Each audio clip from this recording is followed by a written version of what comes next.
Elon.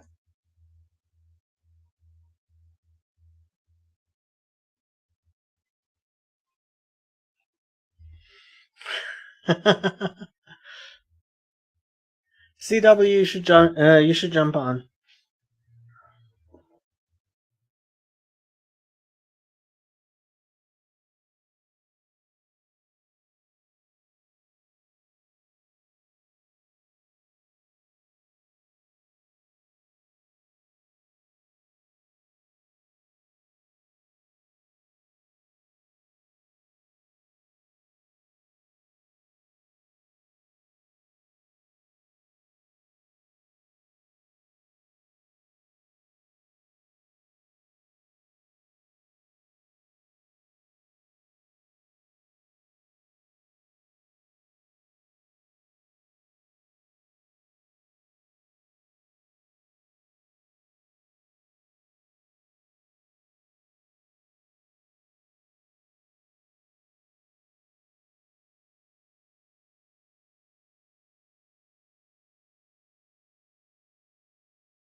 By the way, I got very excited because I was listening to Elon tell a bunch of people to STFU.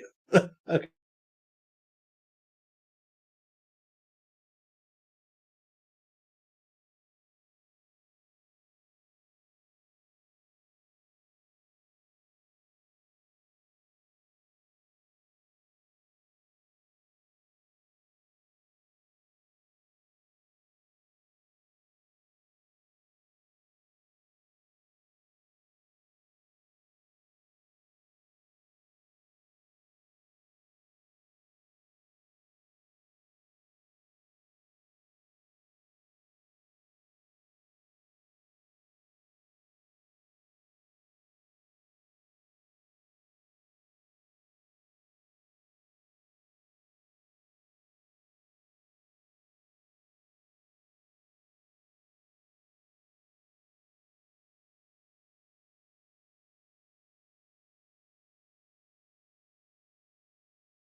CW, you were supposed to go to sleep, I thought.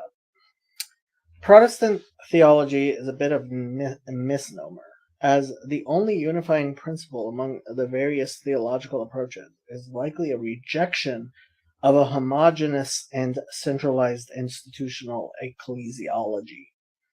Okay. And there are notable exceptions even to this.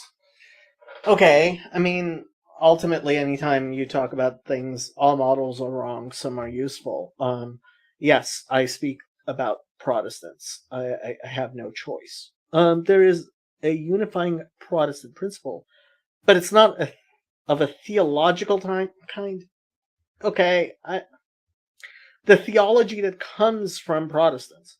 It is the aspirational and categorical rejection of any attempt to usurp divine authority. Then explain Doug Wilson's little attempt to create this theonomy of his. Hence, the various reformational movements sought to wrest the notion of divine authority away from the ecclesiastical institution and push it back into scripture. Again, I mean, then defend. I mean, what are you saying? That Doug Wilson isn't a Protestant?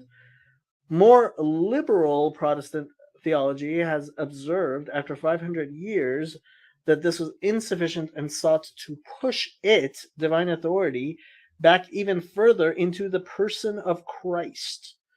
Karl Barth's characterization of Scripture bearing witness to revelation, while not itself constituting revelation per se, is the classic formulation of this contemporary Protestant perspective. Uh, well, I mean, in a sense, I mean, you're going back to the embodiment. Generally speaking, Protestant approaches to theology are not devoid of tradition or even authoritative tradition. At their best, however, they will eschew any conflation of it with a revelation. I believe there's a Protestant critique of Doug Wilson that could be made. Yeah, because Protestants are known for killing each other. Like, I'm sorry, Protestant theology isn't necessarily bad, CW. And please stop typing at me and just come on.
Manuel.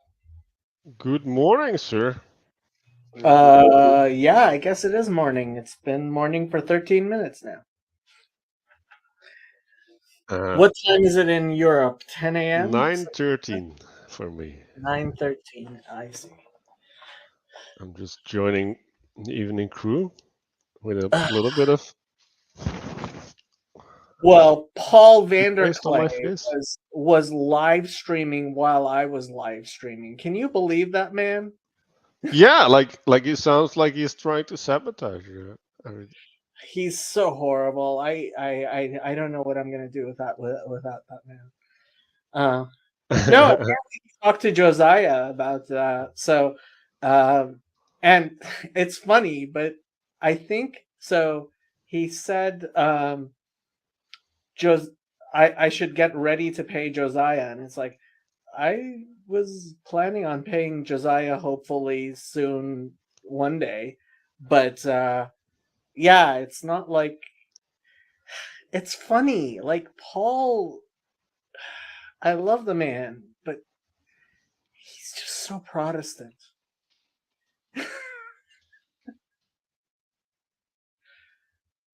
Yep, yep. So what are you up to, Manuel? Ah, waking up, gonna do yoga. I failed fasting yesterday. I was gonna do a full week, and I fainted and had to. A full week of fasting? Ooh, Yeah, that's within a 3 week fast of effectively intermittent fasting of the church. huh.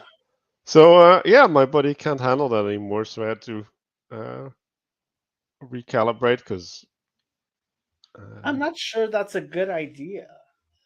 Weeks of well, it can be. There's an element of determination there that you're building, right? But you can also okay. do it wrongly.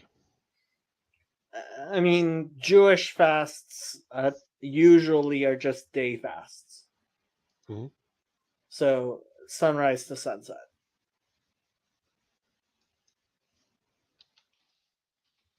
And in fact, I think that's how Muslim fasts ended up being day fasts as well.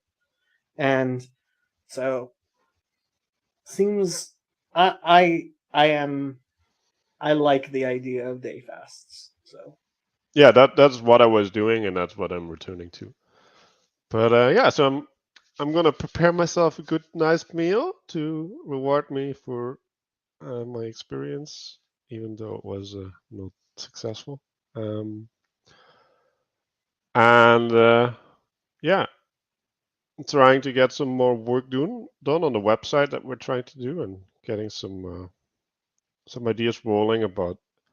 I wanna start developing some sort of intake process for people who want to go work on a wisdom path. Uh, So kind of like Jordan Peterson's self-authoring, but more pointed at where can I have self-development, right? Like uh, and finding new ways to look at yourself, and then the ideas that that's going to be discussed within the group process. how familiar are you with CBT, cognitive behavioral therapy?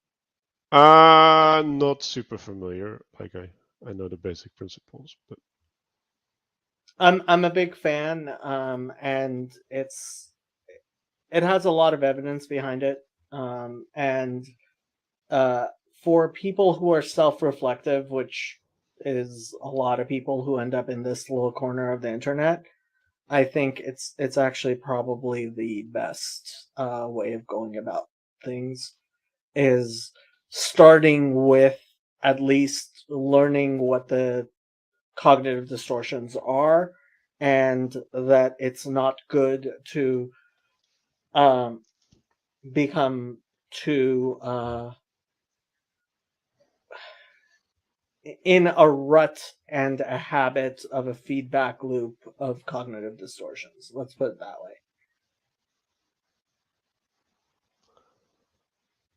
yeah, um, yeah.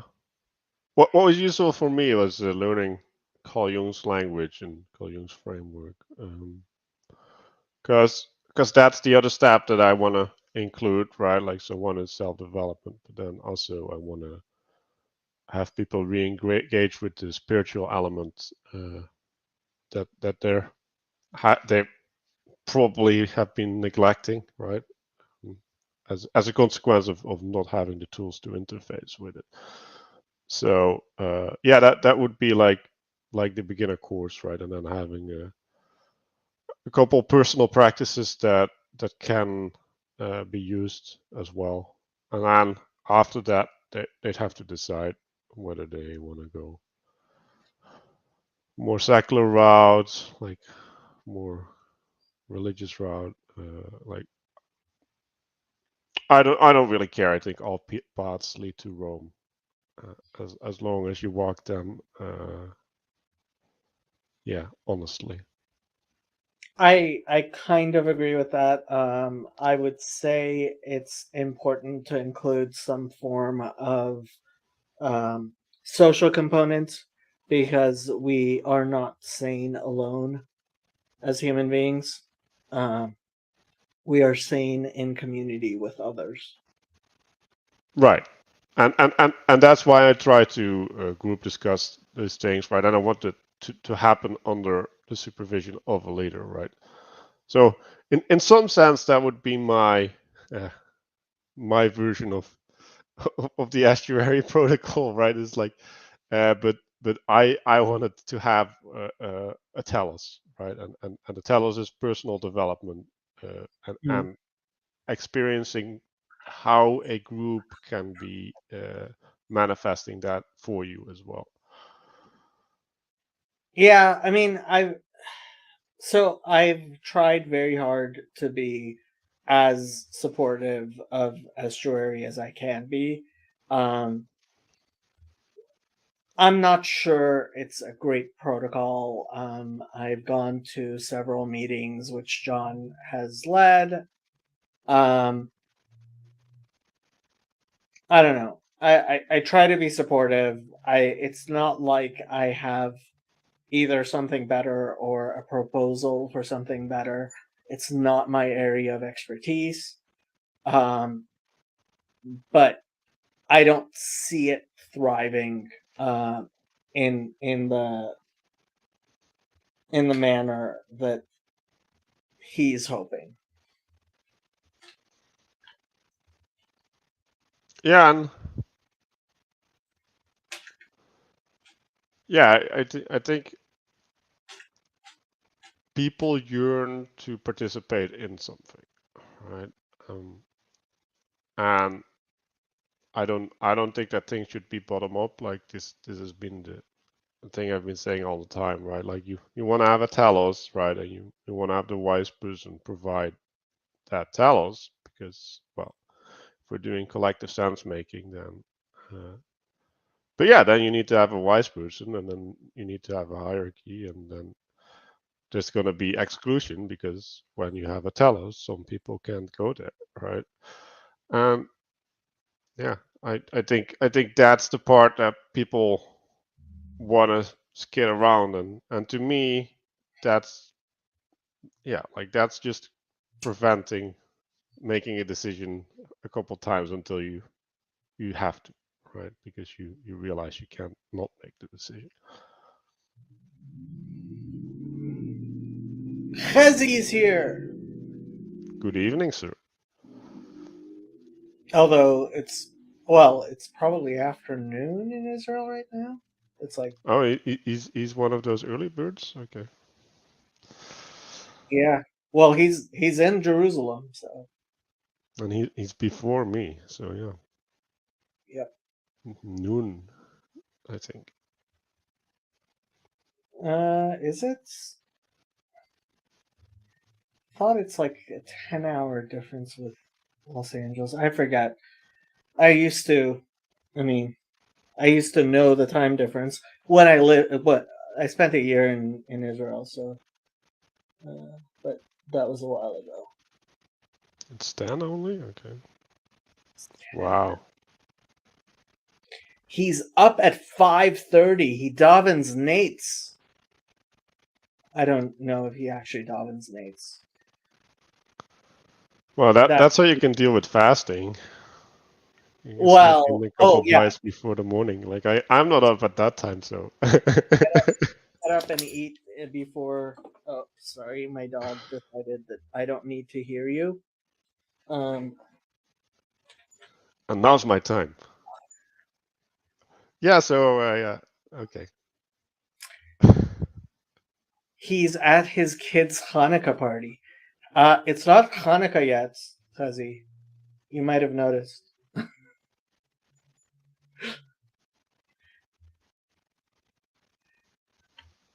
I'm pretty sure it's not Hanukkah yet. Is it Hanukkah yet? If it's Hanukkah, I'm going to be very surprised because, yeah, Hanukkah starts on Sunday. Well, Sunday night.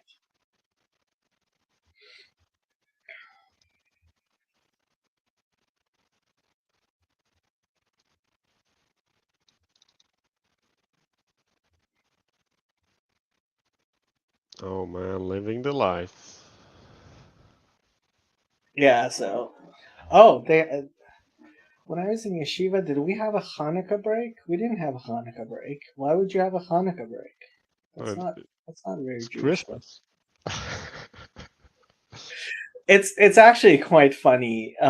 Like 50, 60 years ago, Hanukkah was not a very well-known Jewish holiday at all, and the Rebbe had kind of a campaign to popularize it in the United States, and it became very popular in the United States, and then so now it's actually being imported into Israel over the past 20, 30 years or so. But even when I was in Israel 20 years ago, like people are like, why are you guys so big on Hanukkah? Might have something to do with its proximity to Christmas, just a tiny bit. Yeah, so the kids don't feel left out. Well, I mean, so yeah, it was very controversial when the Rebbe was trying to uh, make a big deal out of it for many reasons, and basically everybody within Judaism was very opposed to it um, because it is a very minor Jewish holiday. But he thought it was important, and now I don't think most people will even admit to the fact that when he did it, it was very controversial. It actually went to the U.S. Supreme Court. But yeah. Yes. That's how family fights end up in America. Everything has to be decided by the Supreme Court. Well, yeah. I mean, it's funny if you. So when I went to law school, I looked up the Supreme Court case, and basically, like, it was even though. So there were two cases that were combined, which was in Beverly Hills. A Chabad house had a public menorah lighting on government property, and there were nativity scenes all over the place, and that went to the Supreme Court. And it was Chabad and a bunch of Christians against all the secularists and basically the entirety of the American Jewish community. Like everybody, I believe even the Orthodox Union was filed an amicus brief against Hanukkah lightings in public. And yeah. Night are no longer fire festival, blah blah. If you say so. Nights are longer. It's like Diwali. Like, ooh. But that's Diwali's in the summer, I Well, think. yeah. It is what it is.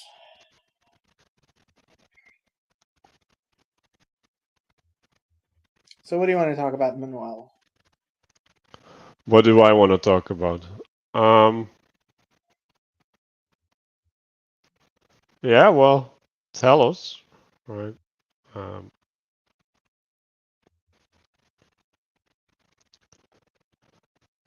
So well, you're and I want to talk about how to have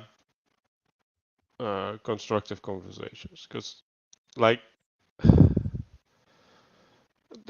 people keep saying, oh, when these talks are happening, right? Like that's what people want, and I'm like, yeah, but like, are we here for entertainment? Like, is that the purpose? Like, because it doesn't seem like it, right? Like, are we well, dealing with all of these academics because we like it, or is it that sad? so okay. Discussing things, there are various ways of discussing things. And one of the ways of discussing things is actually to be a passive listener of other people discussing things and to triangulate your position by listening to other people talk about things. And if not a majority, certainly at least a third of the people who have any particular opinion, they choose it by listening to two people disagree and try to find some sort of middle ground or some sort of something that is convincing to them. And that's part of why, okay, I have these just chatting streams as opposed to I could just hang around on my Discord server, right? There are a certain number of people who want to be on here and want to say what they say in front of other people. And as long as those people are properly policed, which I try to do, that's fine. Um, but there's a much larger number of people who don't actually want to be participants. They just want to listen to people talking. And that's a much larger number of people than the number of people who actually want to talk. And that's why it's so important, for example, when somebody says something incredibly stupid, right? To actually say, no, that's a really stupid thing to say. Fezzi's here. I want to jump in just for 1 second, and then I'm gonna have to run Yeah. out. But I walked out of this kindergarten for a second. I want to know while you guys are discussing there together. Um, Manuel was talking about a constructive conversation. I want to know your thoughts on the conversation last night, specifically when Paul entered. Okay, like what you guys thought about that conversation, because I thought like and maybe I'm wrong, but for the first time it's sort of like there was a lot of silences when like people are like sort of looking at him, he's looking at you, he's sort of like thinking about it. So I want to know what you guys thought about that.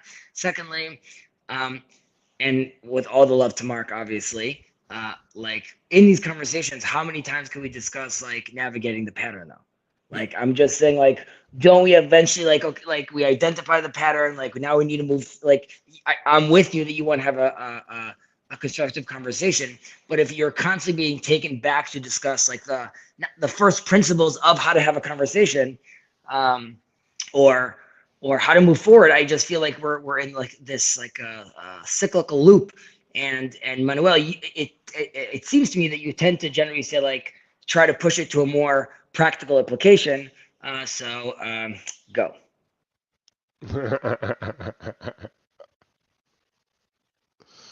It's funny that Chazi is the one who's saying we're in a loop because before it was the rest of us saying we're in a loop and we need to walk forward.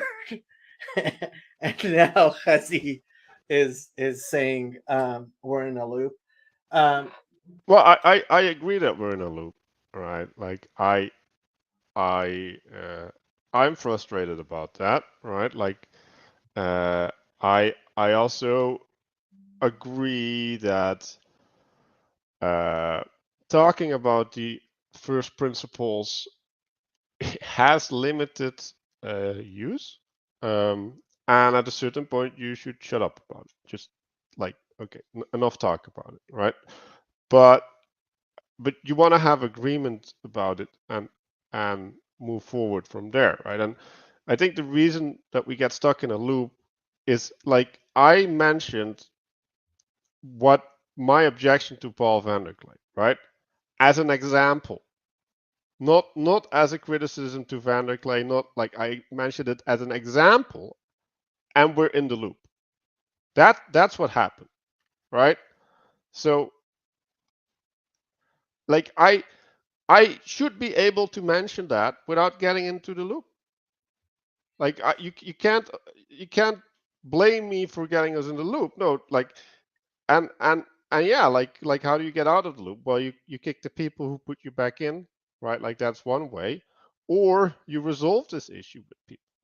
And like I still want to resolve it because I think it is resolvable. But you're right. Like I think talking too much about these things is unhealthy. And that's why I'm talking to Jacob right now, right? Because like I'm when he wants to set up this network is like what is the direction that you wanna take the content in, and like maybe you want to have a refresher course on what's important in conversations or whatever for the people that start putting on the show. Yeah, I mean, so I said to Chad earlier, I'm trying to dig a foundation. I'm trying to get bulldozers and I'm trying to dig a foundation, and then we'll decide on the house that we build. And I mean, it's good to have an idea of the house we're going to build, but honestly, I think it's I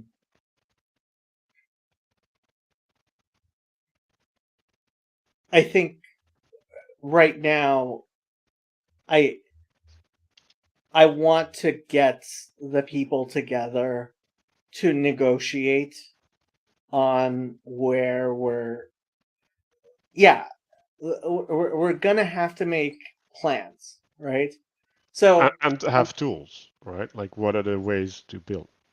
yeah, and look, we'll have all those discussions once I have enough of momentum. Like right now, and I've said this before, and I don't know how many times I need to repeat it, but a lot of people want me to give out like the plans and they can subscribe or not, right?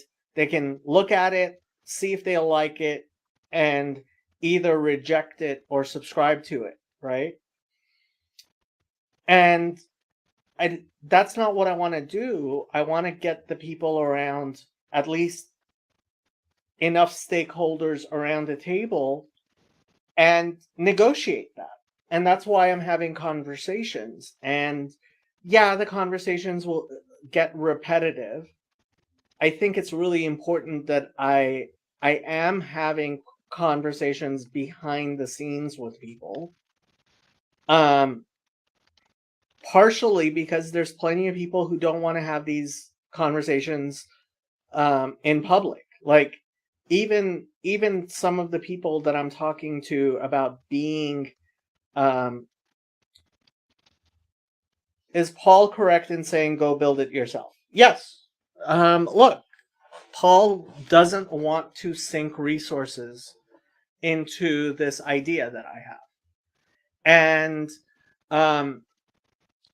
like he said, I told him when we went out to lunch, and I told him my idea about the 24/7 channel, he I told him if he tells me he thinks it's not doable, I'll set it aside, because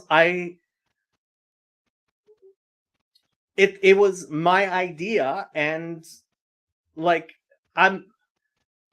I was not, and until Paul started loudly proclaiming that he's not going to lead anything, right? I was like, okay, Paul, wherever you lead, I'll go ahead. He has delegated to Josiah. I think he kind of has. I think when I brought up the idea of Josiah, Paul liked it, and I'm glad Paul talked to Josiah about it. I'm gonna be talking to. I I'm not demanding anything from Paul. I'm really not. I didn't bring up Paul. And So yeah, I can restate what I would like, right? So the problem with starting things is to get people to get a start, right?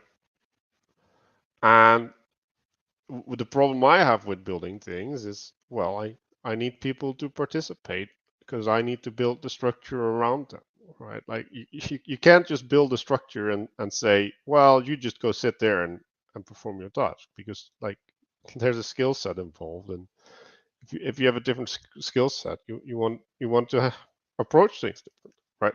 So that's kind of where I'm at. Like I want to have a bunch of people that want to do things with me, and then I'll like, okay, like what are the things that you can do, and in what way do you want to do them, and then I want to move forward, right?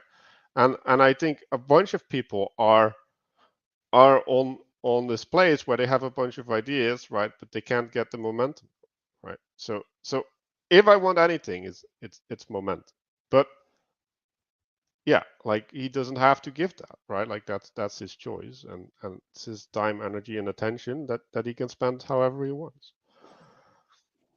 Manuel, Ryan is an Aussie. Uh-oh. uh, this guy, I was just, I kind of missed that part being in the backstage. and Um, and we're gonna have to build it anyway, right? But what are we building, and how are we building it? That is more the question. And um, I think I want to plug my talk with Kazi next week. We're gonna talk about evil, because he thinks it's important to move out into new spaces. Apparently, I'm also skeptical about. Well, yeah, it's important to move the conversation, but again with a purpose in mind. Like I'm just not there if you start losing the purpose. Um,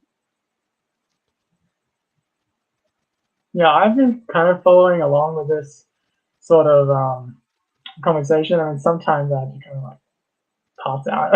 It's a little over my head sometimes. Um, but I think because there are challenges. Like, I mean, personally, like I think like part of it, I guess, I don't know if you've talked about this, but like personality types, I guess, is also kind of important. Like for me, coming onto like this type of live stream, like it's not something that I typically do. So it's sort of it can be kind of difficult for me. And I think there could be a lot of people who are in this type of like niche, just kind of like calling the internet, who are like that, right? Who are not very outgoing. They don't really want to go onto the stream, but they have like important voices that we want to hear from, right? Like that's why like you're doing all this, right? Like we want to hear other people's opinions. So and let me say, if you want to talk to me, you don't have to talk to me online. You don't have to come on to Just Chatting stream. You can just talk to me on Discord, and that's fine. And but the thing is, ultimately, we're going to need to have a structure that is open to communication and to sense making, and that requires that executive director that I want to it looks like it's going to be Josiah, which will be beautiful if it is. and he will be responsible to a board of directors. But at the same time, when you want somebody competent to spend the time to do something like that, yeah, we're going to have to pay him. And it's worthwhile to pay somebody to be that administrator. And so, yeah, ultimately, look, once we are ready to announce the board of directors, I think it's going to be it's going to be important to like be able to say, okay, people, this is what we want to do, and please write checks, because if you don't write checks, then we're not going to be able to pay Josiah to do this work. Chazi says, I agree with you, Emmanuel. How does Paul help with the how? However he wants to. Right. I'll tell you the ideal scenario, right? Because I don't think he should be on the front lines, right? Like I think that's silly. Like he got his job, right? He got all his stuff. But like Ryan was saying, there's important voices out there that need to participate, right? So like there's cycles of like, okay, like we decide what to do, right? What's important, right? We went to the principles, and now we're gonna build. When we're building, right? Like we get to the ground floor, it's done or whatever, right? And now we need to decide what to put on it, right? So now there's this new reflective stage, right? And that needs new input, right? Like that needs, and then there's also this evolving conversation, right? So bringing back the new people in the evolving conversation and the new insights from the evolving conversation. That's two parts where I think you could fulfill a role, and in some sense I think he will do that, but yeah, like he just doesn't want to commit to it. So yeah. There's a lot of people who don't want to commit. So this is one of the things I told John Van Donk. You can refuse to have a wedding ceremony all you want, but if your girlfriend is pregnant, you're married. And the fact is that a lot of us are sitting here pretending that we didn't have a wedding ceremony, we're not married, and it's just like, no, I'm sorry, she's pregnant.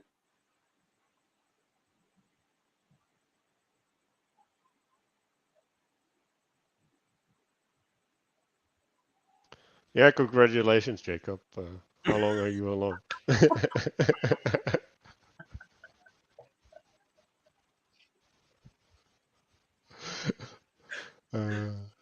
Yeah, someone should clip that. Yeah. So no, like, so maybe that's what I'm gonna spend my time on today. I have my Dialogos format, which I'm gonna send you guys. But yeah, like you want to talk about these abstract principles, right? And you want to make a connection with real life. Like yes, there needs to be this ability to translate, and I think maybe that's most important, right? Like getting people that capacity to translate from the abstract back into practical applications. And I think also that what we want to do ideally is like do like 10, 15 minutes, 20 minutes talk about something, right? Like circumambulate it from a bunch of perspectives, and then have people ask questions, right? Like that would be the best way to bring topics to people. Not too much new information, and then a whole lot of discussion about how that relates to them personally. Chazi, no. Paul is incapable of dealing with structures. That's the problem with Paul. And I love the man, but he is completely incapable of dealing with structures.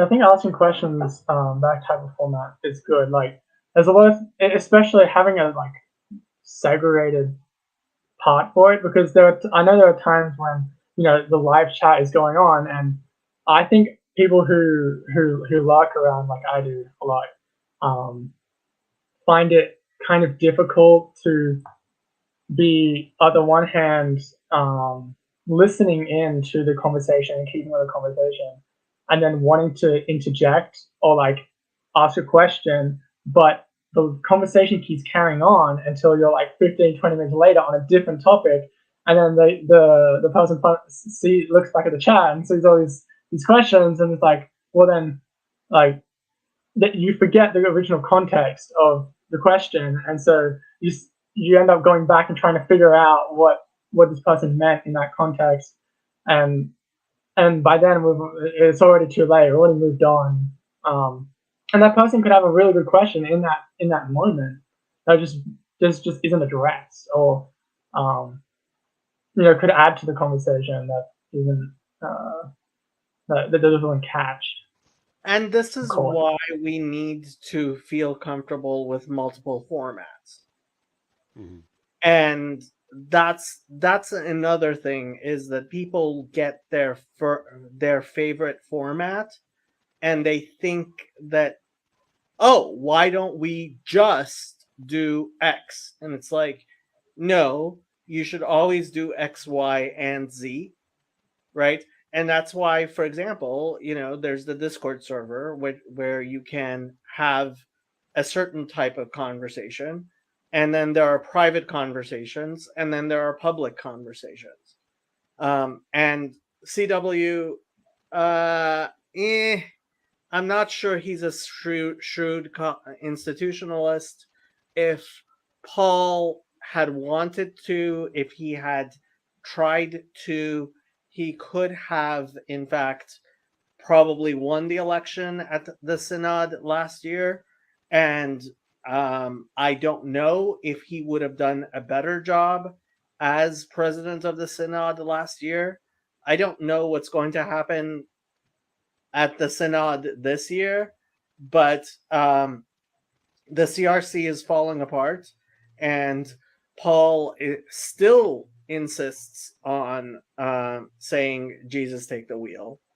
And frankly, I'm not sure I don't prefer where the CRC synod is going without Paul's guidance, because he still refuses to admit he was wrong on the ordination of women, even though that should be obvious. Exactly. He's not a self-promoter, meaning he doesn't understand institutions.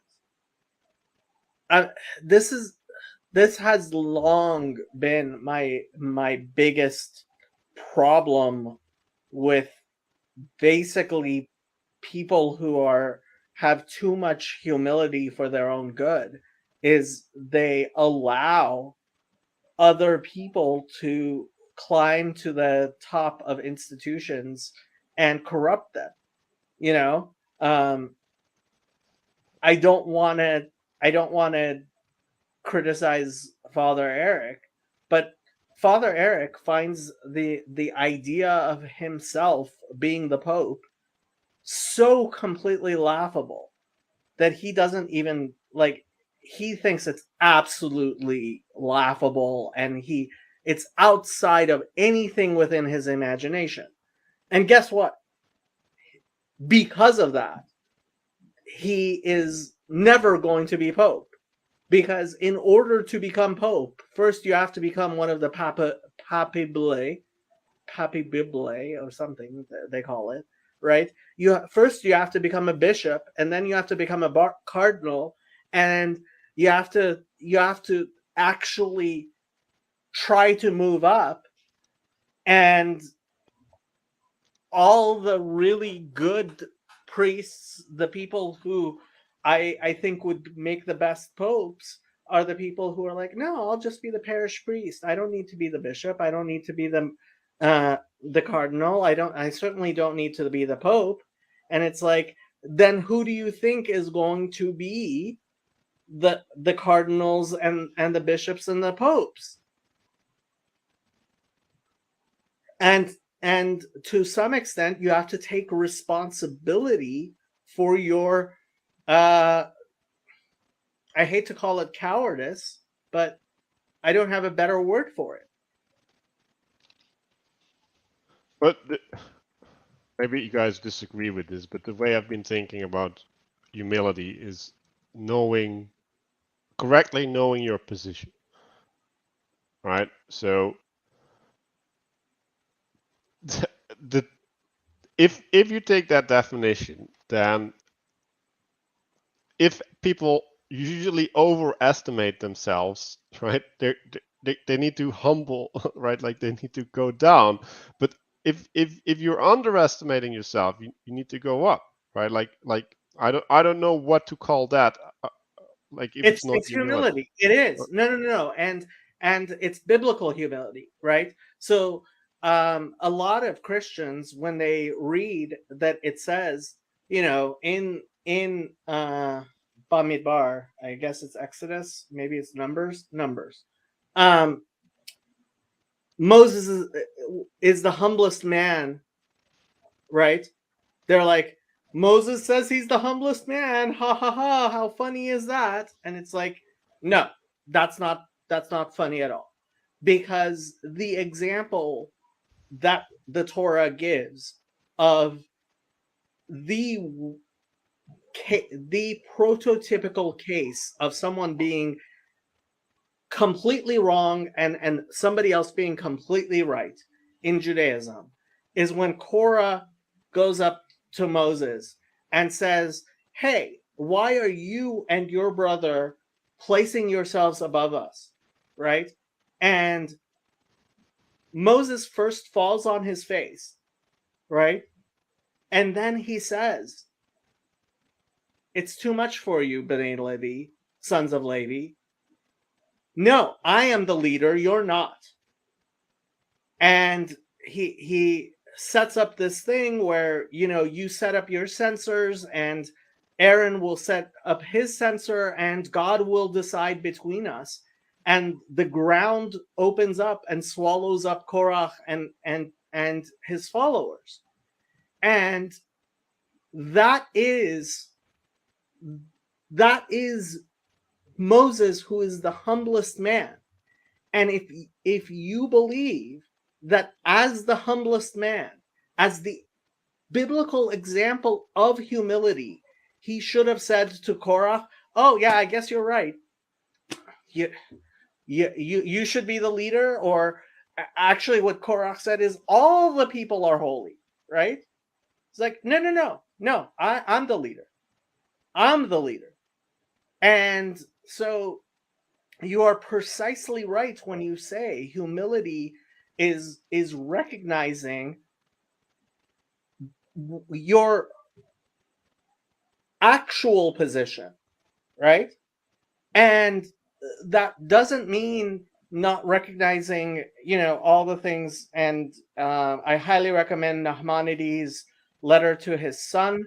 Many Jews read it on a weekly basis, and it is certainly worthy of being read on a weekly basis.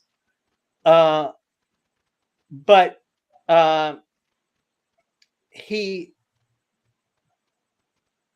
that tells you the proper way of looking at people who are not as smart as you, not as learned as you, not as pious as you, is you have a greater burden because you have been given greater things, right? But at the same time, that doesn't mean that you turn to an ignoramus and say, "Oh yeah, I mean, your opinion is just as valid as mine." It's not. And people get pissed off at me, right, when I say to some people, I could name names, "You're just an idiot. You have no idea what you're talking about." It's like, it is not humility for me to pretend when people say stupid things that these things are not stupid. Yeah, it would have been a crime for Moses not to do that, right? Like it if Moses just said, "Oh yeah, you can take control," it's like God would have reprimanded him for it. He would have been like, I said you are the one to do it, Moses. You're the one who's the most, equipped for it. I'm the one who knows everything, right? I know that it's that Moses, that you are the one who should be in control. I know that you're the one who will do the right thing. So it's like, is God arrogant when he can, or not? Is God not humble when he says things like that he's the greatest and you have to listen to what he says? It's like, well, he is humble. God knows his position. He's God. Like it's not arrogant for him to say that, right? Yeah. And I have to be clear, CW, I did not mean to be critical of Father Eric. It's quite possible. The fact is, we have not had a non-Italian pope in hundreds of years, and even Francis, who supposedly isn't an Italian pope, is an Italian pope.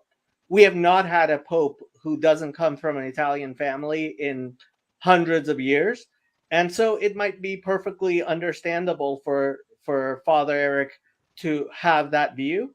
But I hope to see Father Eric be a bishop and a cardinal someday.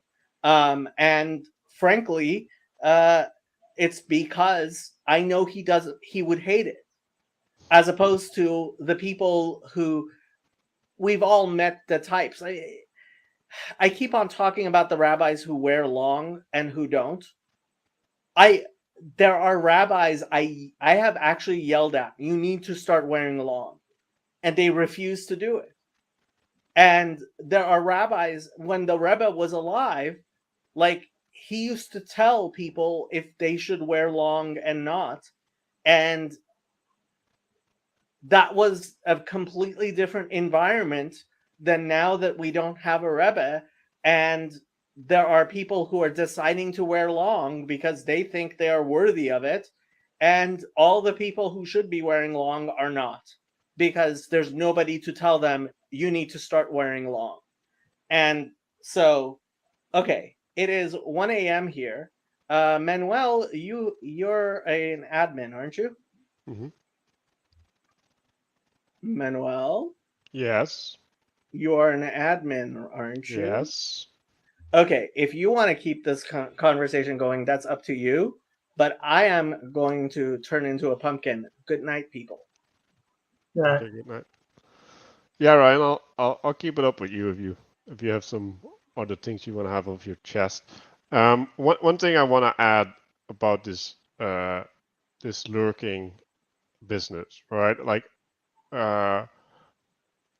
people underestimate the value of their contribution, right? So I did stupidly a live stream on Sunday with Mark, and then it was supposed to be like a dialogical thing, right? Like I didn't have anything prepared, and then he got called up, and I'm just sitting there talking on my own for 20 minutes. And at a certain point, I'm just out of gas, right? Like I need something from the comment section to identify against, right? Like to lift me out of my perspective and have some interaction, right? And also, people don't realize, but when I'm talking, stupid questions help, right? Like even if they're stupid, like I need to know where people don't understand. So, like, if I don't know how people are not understanding what I'm saying, how can I improve giving the message? And how can I correct uh, what wasn't being known, right? Because I'm not here to give my message, right? Like that's stupid. I'm here to enlighten the truth. And if it's not doing that, I need to change, right? Like I need to do something else. Yes, guys. So, oh my God, I think I say your name differently every time. But yeah, Ryan, do you want to step in? Yeah, that's so true. Like I don't know how I could go on for like 20 minutes without some sort of like preparation or like prompt or something like that. Like people talking in the live chat or something like that. Because I like for someone like me, I'm not used to these like type of live streams and stuff like that. I'm not a YouTuber. I don't have videos. I couldn't just ramble. I'd need some sort of like preparation or something behind. So there was no one to dialogue. There's no preparation beforehand. It would just, like you said, you'd run out of gas. And I'd run out of gas pretty quickly as well. Like I wouldn't have much to go on. Like maybe the things like, I have on my chest or something that I might want to like talk about. But if you're a YouTuber and like, let's say, I don't know if you have your own channel or anything. I do, but I don't speak a lot. So Yeah, if you did and you speak a lot, then it's like when you go to these chats, you wouldn't have a lot, yeah, on but you that you haven't already talked about. you'll end up with hot air anyway. Like at a certain point, you just end up formatting your routines a little bit differently, and I just don't think that's valuable, right? Like at that point, you're just stringing along to get more airtime. Yeah, Yeah, and I've seen that in like live chats, right? Like I'm sure we've all seen that in live streams where people are just kind of like, it's not really going anywhere. It's just sort of, yeah, like you said, hot air, just kind of floating around. No. People start to tune out, and views drop and all that. It's not as it's yeah, it's the main like whatever they were talking about is just like dropped, and so the conversation just. thank you for calling out my channel. So that's my channel, Agapic Orientation. So if you I should check it out. Yeah, because it's pretty cool. Yeah, and Cassie is talking about this idea, right? Like the format that I was trying out with Mark. What was it? Exploring why, right? So and then we had a topic, and I think we're gonna do one. Well, for me today, right? So for you as well. Where are you Two. located? What country are you located? The Netherlands. Oh, I'm in Australia, so it's kind of. Yeah, you're upside down. Yeah, Everything looks yeah. different there. No, it is. The trees in the sky. And it's hard to go. Yeah. Yeah. I think that's a good actual like sort of format to go on to ask why, because I think there's a lot of like really asking that question about it's especially about like why people come to certain conclusions as well. I think it's really can be really useful because sometimes when you're listening to like a stream or something, you're people talking about a specific topic, especially something like that can be really in depth theologically, and you don't understand like how they got there, like why are they talking about this, why what did you like what kind of sources are you using, these types of things, like why should I listen to you, these types of like questions as well. It's can be difficult for people going, especially in like these types of corners. Like I've heard of like Paul Vanderklay for a long time because I've been in like other like apologetics discourse others, like I don't know if you know Rob from Sentinel Apologetics. I've been in his Discord for like 2 years or something now, and so they toss around the name Paul Vanderklay, and I've heard him, but I've never watched much of his videos. But I've known about it from a long time, and that's part of the thing. Like, why should I listen to Paul Vanderklay? So I don't know. No one bothered to explain why I should listen to him. Because the people did what were talking about him. And then now that I've kind of like moved more into this corner, I've listened to him, and I've definitely like realized that he's a very intelligent man, and he has a lot of wise things to say, I guess. So it's like these types of, and that also I guess applies to me. Like why should you listen to me? I've never been on this. Like, I've only ever had one discussion, and that was with Jacob on this. With a one-on-one interview about 2 weeks ago or something. So that's a good question as well. Yeah, so actually we recently did a Trialogos. I'm gonna put the link in the chat about apologetics. So that might actually interest you.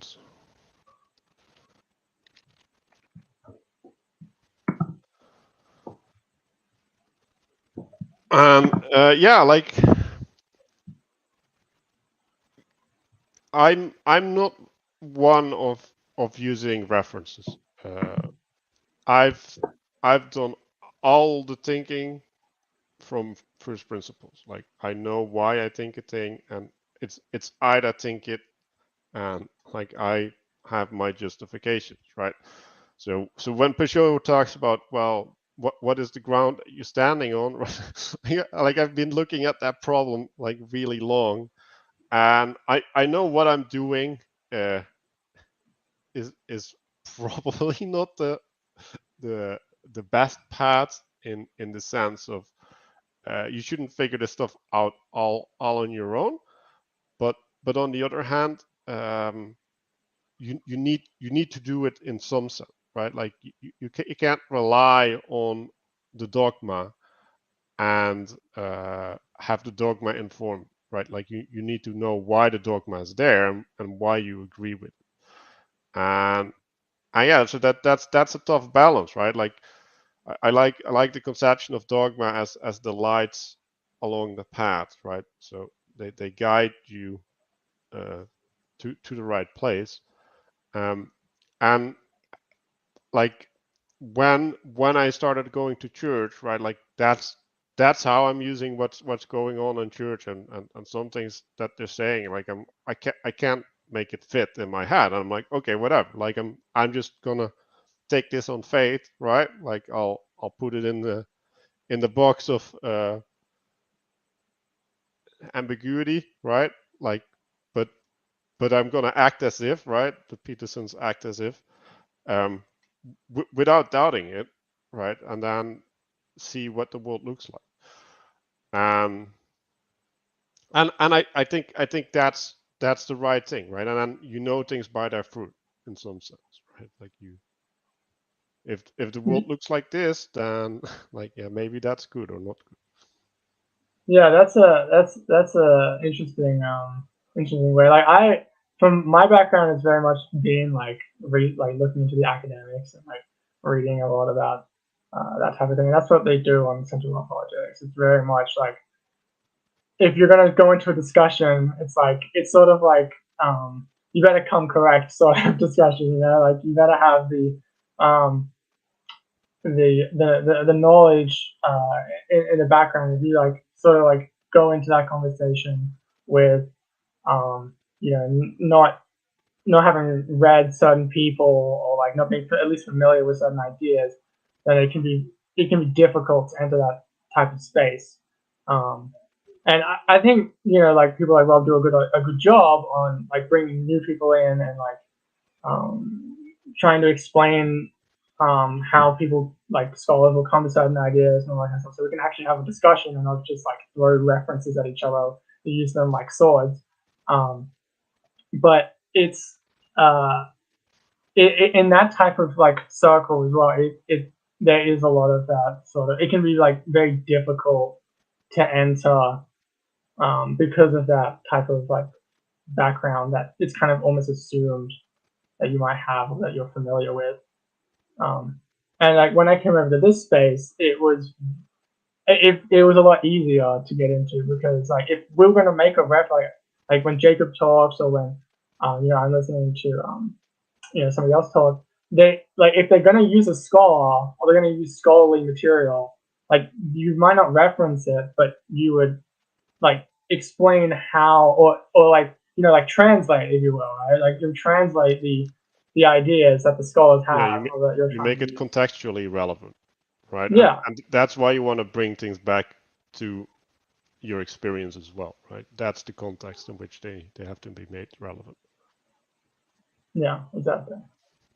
I think it's a difficult thing to sort of like get right because it takes a lot of practice to be able to do that, especially if you're not so engaged in discussions, um, in real life or like outside of that, and it's kind of very much your own sort of thing, because you want to throw around a lot of things, and you don't. It's a real skill to be able to do that type of transition. I reckon, at least, it's not as easy as it can appear. That's for sure. And it's sort of like that's. I think that's also part of this type of live stream setup. Also puts that in is that the people who are like really good communicators tend to go up, like whether or not they're necessarily the most knowledgeable. If they're very good communicators and they're easy to listen to, they got more attractive personalities in that regard. It's much easier for them to be pushed up, whereas people who might not have as much a personality who can or skills to like communicate their ideas in easier to understandable ways, more contextual ways, that they don't feel like they want to go up. And I think that's part of the problem that also exists in this, not just the humility thing that Jacob was talking about earlier, but also that like there are a lot of people who are very clever and very intelligent who don't feel like they can do that. They can that nobody will want to listen to them when they're boring or whatever. And this is a problem in like scholarship as well. Like, you can read amazing scholars, and you're like, okay, I want to have you on a discussion with me on YouTube or something like that, and they'll just be like, well, no, I don't want to have this discussion. I'm not interested in having these discussions, or I find it difficult to communicate it in easy to understand ways. And so that's when you get scholars like, just to name like random scholars who've written books, like John Walton or something like that. They're good communicators. They've written books. They know how to communicate their stuff to their audiences, and so they're more likely to jump on like podcasts and get interviews and talk about their research and all that kind of stuff.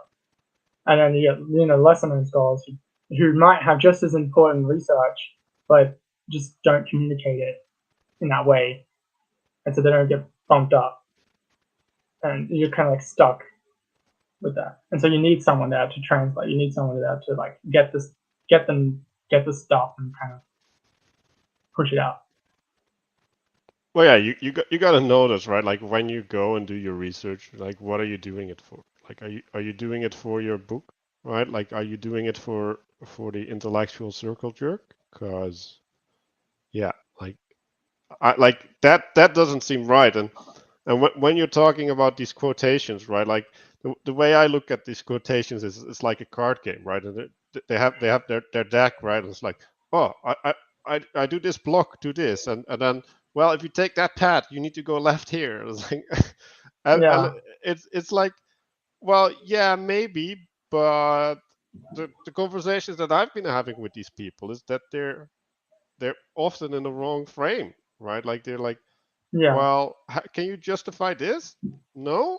Well, then I'm not gonna accept your card. Like it's just like, no, like your card is wrong. Like it might be correct in the game you're playing, but I'm not playing that game. So yeah. Yeah, the like weaponizing of it, like you're not really understanding how they came to that conclusion. It's just something like they get a quote from like Bart and it's like, Bart, and then you're like, well, that's great, but like, do you understand it at all? Like, you just gonna like, what context are you using? What, like, it's great that you can quote Bart Ehrman, but like how, like, you might not be relevant in this conversation, right?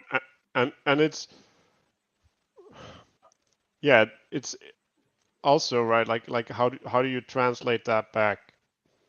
Like if you can't translate it, do you really know it? Right? Because my argument would be you don't. You just know the word structures or whatever, right? Like you can have a photographic memory and it can be completely useless, right? Because you can't do anything with it, because you can't apply it. Yeah, so I think this is maybe interesting, right? Like, yeah, the dogmatic creep, right? And that's the over reliance on the propositional knowledge within Western culture in general. Yeah, like, oh, if I have this quote, then I know I'm right. No, like you're right when you're able to convince me, right? Like, or at least you're usefully right when you're able to convince me. And if you're not able to convince me, then yeah, what good is being on the right side, apart from that you're not wrong, if you're not wrong.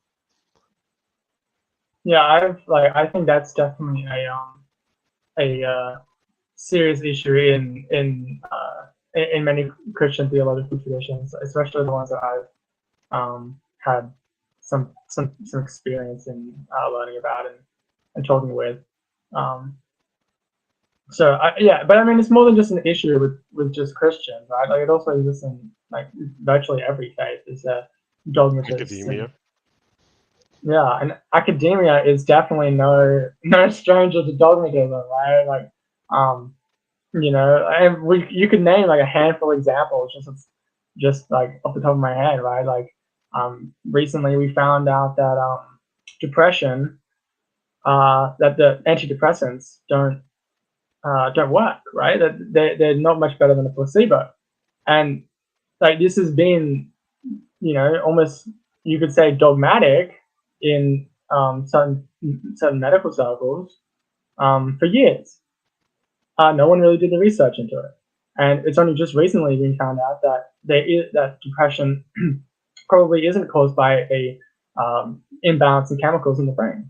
So, like, it definitely exists in academia as well, and that's why you can't necessarily go to you have to understand exactly what they're saying, not just quote what Dr. X said. Right? What Dr. X said is great, but like, how did he come to that conclusion? And they'll explain it. If you understand, if you're reading what they're saying, if you're listening to what this scholar is saying, he's going to have to justify his position. It's not, at least typically, it's not, taken for granted whatever is said. There usually is justification, at least in like the more controversial areas, or like when they're trying to build some sort of like research and stuff. So that's like it. Yeah, academia isn't a safe space necessarily from dogmatism either, which is something that I've like definitely had it with interactions with Muslims in particular and atheists. Not to say it also doesn't exist in Jewish and Christian circles as well. But like, how many times have I been in a conversation with a Muslim and like hit you over the head with something like the documentary hypothesis? It's like, well, it's great that you can appeal to the documentary hypothesis, but like maybe we should have a discussion about why I might think it's false and why you think it's true, rather than you just saying, well, the majority of Western scholars agree that the documentary hypothesis is true. It's like, well, like, it just seems like you're just trying to use academia to hit me over the head with, and you're not like really thinking deeply about these types of topics. Well, yeah, that's the game that they're playing, right? So there's a couple things going on there, right? Like people, especially a doctor, right? Like, do you want to tell your patient like, I can't do anything for you, or do you want to say, well, oh, look, do this and feel good about yourself, right? Like, so there's an incentive there towards dogmatism, and we were talking about humility, right? Like recognizing that you don't know, and science is all about knowledge, right? Like in some sense, that's the highest value within science. So admitting you don't know in science is in some sense a heresy, right? Like it's like, yeah, like it's also if you stop having God to take care of things, then who's gonna take care of it if you don't know, right? Like, although I would argue that even if we do know that, trusting whatever institution to take care of it might not be the best option that you want to pick, but yeah, still.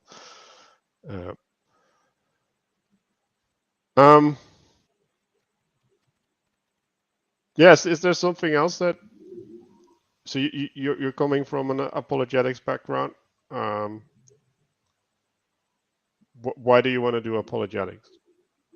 Well, I'm not really interested in necessarily into doing apologetics. It's just that's where like I kind of like started from, like I when I was learning about like religion and like getting into it back from my atheist days, I started in that sort of area because I guess that's where a lot of people start.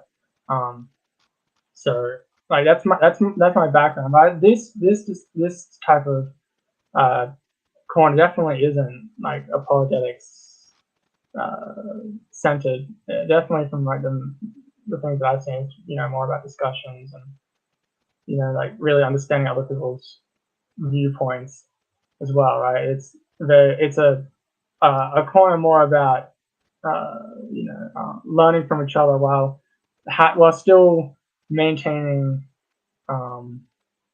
reasonable, like, while still able to have discussions and debate and sort of disagreements in this sort of interfaith dialogue sort of thing. And I think that's what's attracted me over here more so than like apologetics and trying to like convince people, you're wrong and I'm right, and you should join me. I think it has its place. Like, don't get me wrong. I don't think people shouldn't be like. Let me ask you a question. Did you ever get convinced? Did I ever get convinced? Yeah, in an apologetics conversation. I mean, not all the time, but sometimes I have. Can you give an example? An example would be, I think, let's think of the latest example.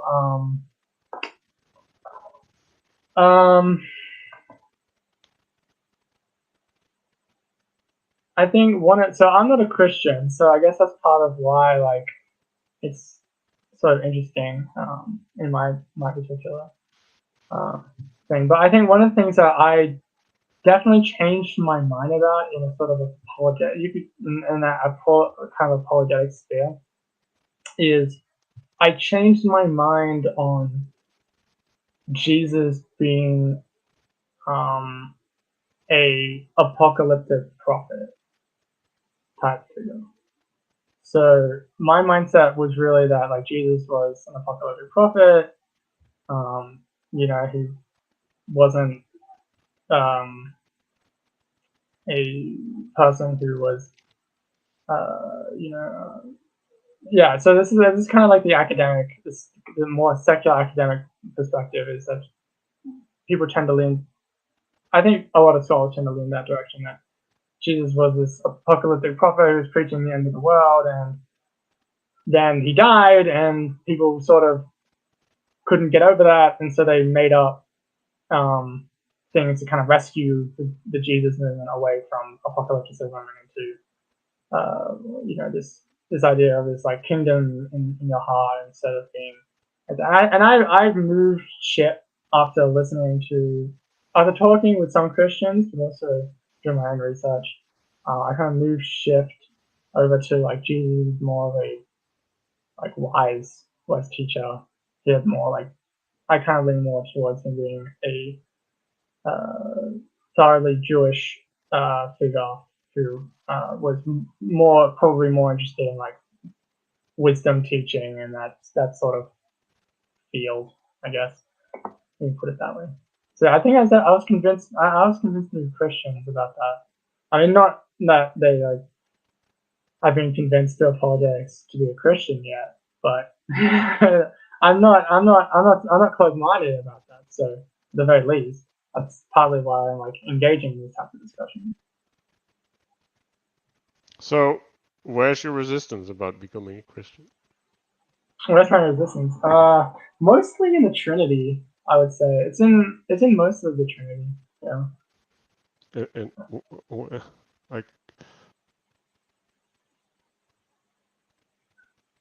like the Trinity seems for me, right, like as a concept, right, like not as the way that the Christians express it, but as a concept, I see it as a fundamental necessity of reality.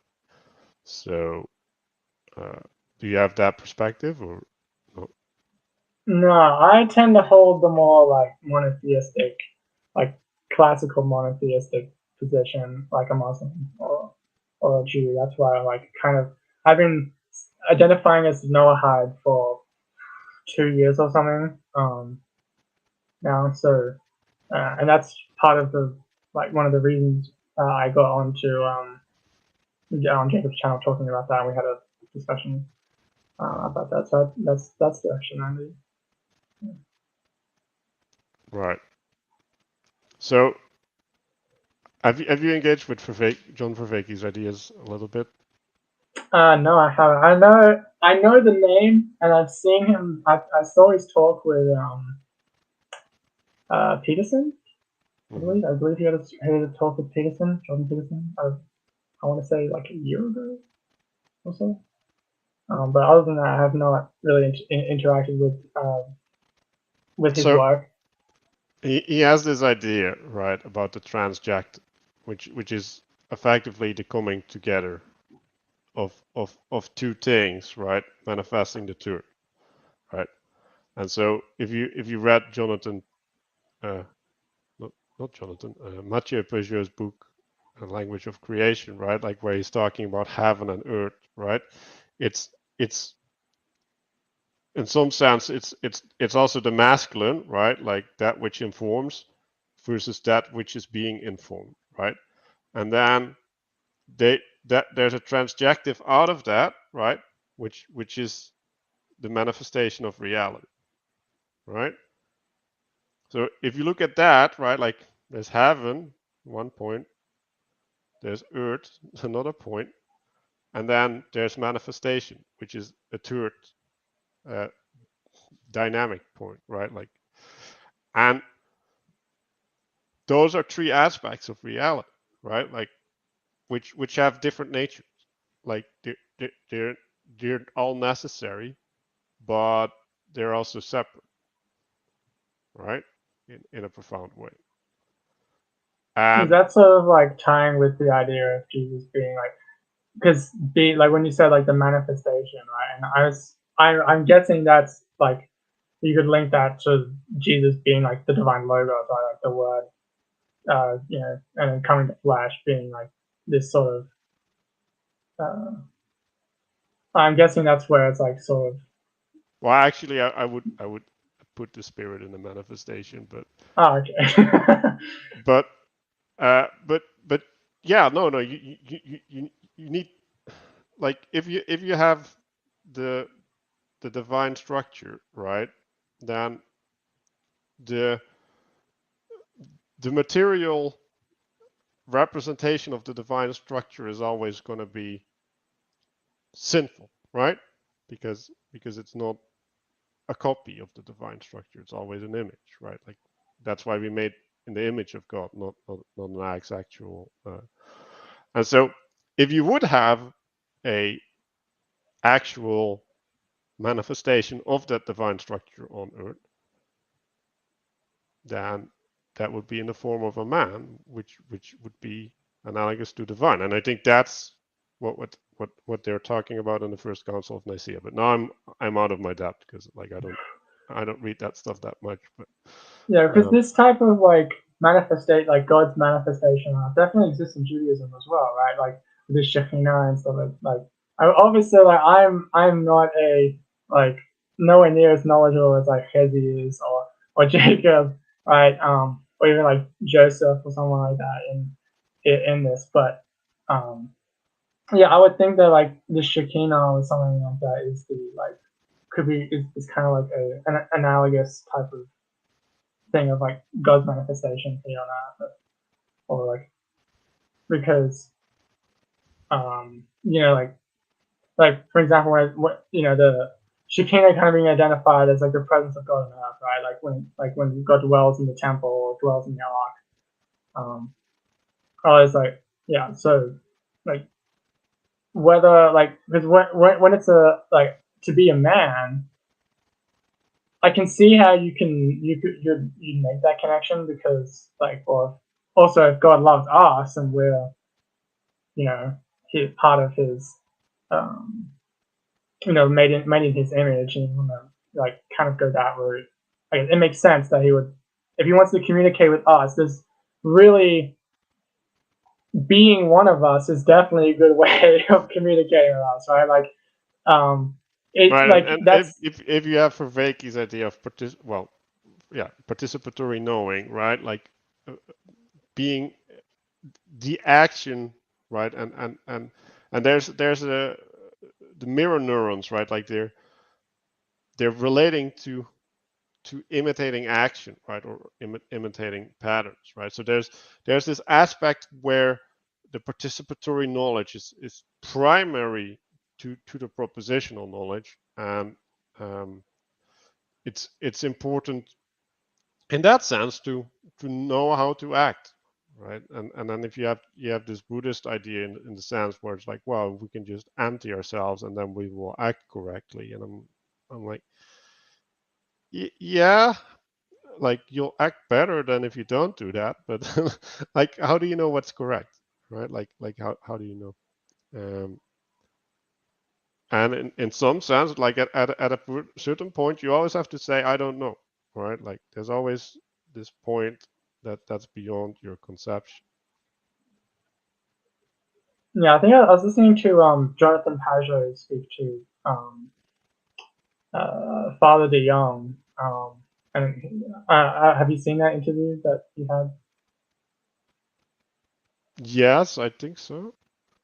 Although I don't And I think, remember. and they were talking a bit about that, about like the sprinkling of holy water, right? He's like, well, why, like, to somebody just around, why would you, like, how is sprinkling holy water, like, a bit of water around a house, like, how is that doing anything meaningful? Like, what's, like, it's just water, like, what, nothing's changing, like, what's the point?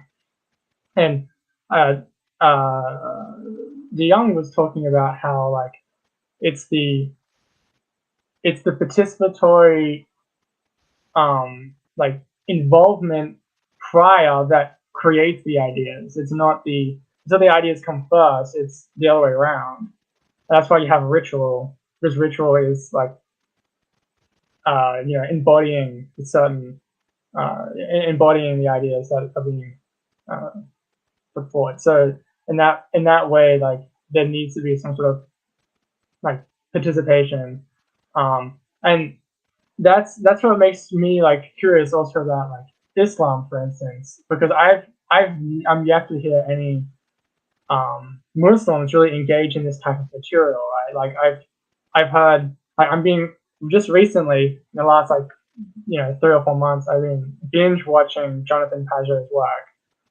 So I've been very curious about what he's been saying, um, and I really like where he's going with symbolism and all these like interesting ideas I never even thought of before. It's this whole new world of thinking. But I'm yet to see that in Islam, or at least thinkers who are engaging in this type of material, because I really would like to see how they would sort of like try to understand that type of thing, because in the Islamic framework, Allah is distant, right? He's unreachable. You can't touch him. Like he doesn't even speak to Muhammad directly. Right? He uses Gabriel to speak to Muhammad. So Allah is so far away that you can't touch him. Whereas like in Judaism and I guess more so with Christianity is that God he brings himself um, down in a sense, right? In a theophany or something like that, in order to communicate with human beings um, in that way, because it's difficult, and that's part of like the tension that goes on, right? Like when God says to Moses, like he's having this conversation, and there's no one can see my face and live, and it's like, well, hang on, we just like what's going on here? Like how can you say that after we were speaking for, on the mountain for 40 days, or I saw you in the burning bush or something like that, and that's that kind of like God does sort of have like I don't exactly know the reason. Like I can hardly sit there and say I know the reason why that happens, but it does seem like that sort of way of communication is necessary if we're gonna have any meaningful relationship with the divine. Well, yeah. Well, there is an authority claim, right? Like that needs to be made. Like in some sense, we're all children, right? And we need a parent, and that parent needs is the authority on what is true, right? And I have one argument around that doesn't rely on anything, right? It's like, well, like we just have to accept the authority claim, because if we don't, then we don't have authority.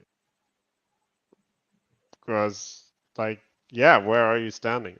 So for me, in some sense, it's that simple, right? And I think Peterson is at that point as well in some sense, where although I don't think he fully realized what that meant yet, but yeah, like you gotta have something to lead you, because else you end up in this polytheistic thing where you're being dragged to all sides, and there's no way to there's no higher thing that manages how you're being dragged.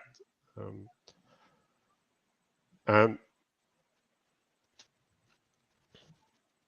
yeah, I Colin is talking about, maybe we should get that in a little bit, right? So there is this personification. Um, uh,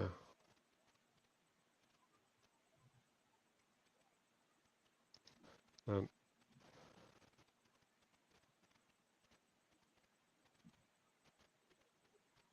yeah, so he's talking about this historicity, right? And I'm not that interested in the historicity, because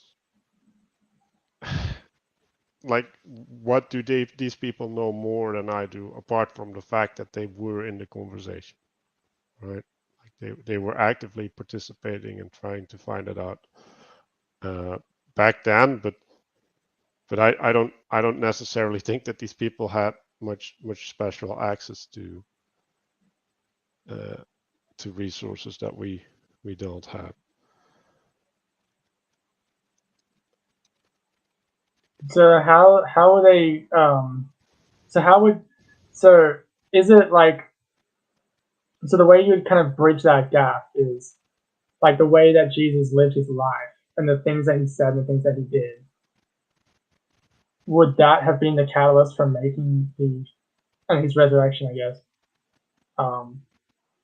be the catalyst that made the apostles and the early Christians think that Jesus was God in order to like sort of connect the dots here that they're trying to like build up, right? Because if Christianity, if the early Christology stuff is sort of building on this idea, right? Like, but in a much primitive way, right? They don't have this sort of like access to information that we have today, so that they're sort of starting from a earlier beginnings. They've only got like the Old Testament and Jesus personally.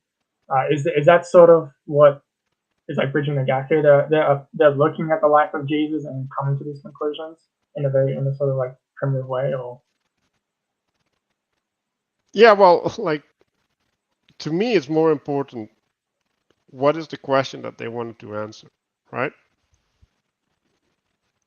And I think the question that is there is always around the nature of God, right? And what does he require?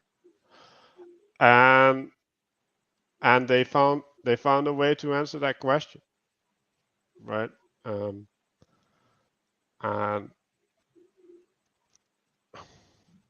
I haven't seen a better answer, right? Like I haven't studied it that much, right? Uh, but it I'm going with the historical persistence of the story, right? And that it's been evaluated in many ways, and that it seems to hold up, right? And that people can't come up with a better alternative, right? And then I also recognize that there's this participatory part, right, where some things you don't get to see until you believe them and live them out, right? And I think when you start living things out, the things that are relevant to you, right? Like, oh, was a real objection to me first. They just start to fade because they're no longer relevant because you can see the fruits, right? And and I think that's what things should be judged upon, right? Like what are the fruits, right? And the fruits in one sense are really tangible, but there's also a sense in which the fruits is what is being built by this, right? Like, so the body of Christ, effectively, right? Is this a generative structure, right? Like, is this something that leads to good or not, right? And if can you find something else that will lead to the good? Because I can't, right? So then I'm like, okay, like now I'm just completely locked out, and yeah, like that's been the process that I've been going through. Like when you want to participate and work towards manifesting the good in the world, like you need a bunch of things, and one of them is binding yourself, right? Like you need to bind yourself to that, right? In a way that is higher to any earthly binding. And yeah, that is where I see the justification mostly. And it's one of the issues that I've been having. I kind of had this sort of like discussion about it with Jacob offline, well, privately, about like being where I am in as a Noahide. There's not a lot of people in this community.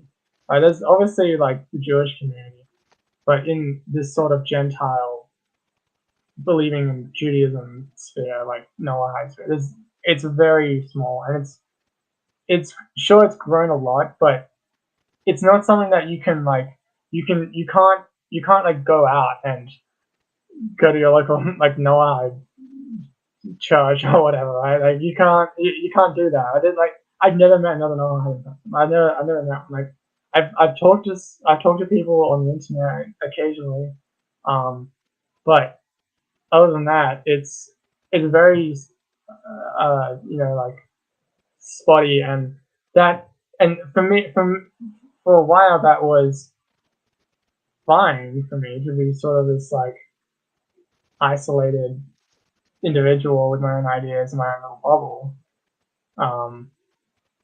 But it's definitely become a lot harder to do so, and that's part of the like you could say part of the appeal in Christianity and also Islam in our regard, because you can act it out, or you can act it out with people around you. You can act it out in the community, and you can see, as you said, you can see the fruits of what's going on. You can participate in it, right?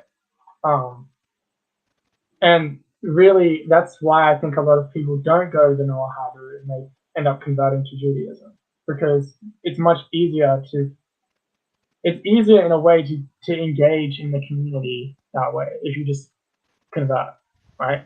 But it's difficult. Like if you're not really going to commit your like change your entire life, like even to the point of like uprooting yourself and moving to a completely different, like maybe even city. It's like why? And that's, I guess that's part of the reason why you might speak to Jacob and he would say something like that. He told me like, did you investigate Islam first, right? Did you investigate Christianity as well? Because like there does seem to be some sort of truth that you only get through presentation, and then you won't get it at all through sitting in your room and kind of thinking about it all day, which is basically what I've done for the last like 3 or 4 years. So, and I do feel like that's why I'm here, and I've been in communities that I've been like slowly working and sort of like becoming more active, because I think it's important for me to talk about my ideas, but also like participate in a way as well through speaking, through discussions, um, and then seeing where I go with that.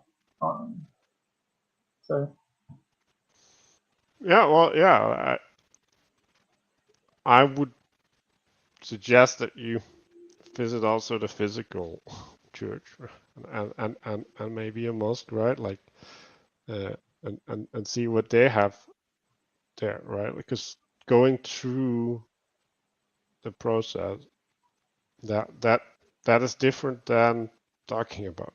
Like, it's just different, and people enact it differently, right? So this is in some sense a positive aspect of the Protestant thing is well, like, there's many people, right, with many needs, and you can go to the place that satisfies your need, right? Which is also the negative thing, because now you go to the place that satisfies your need, and you're not satisfying the need of the place that needs you, right?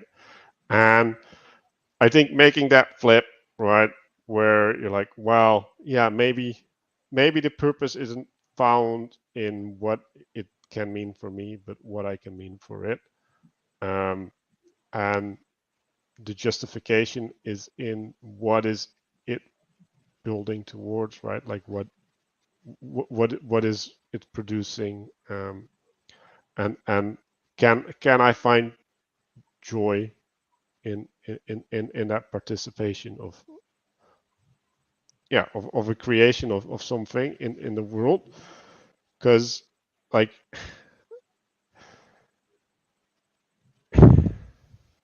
I have problems with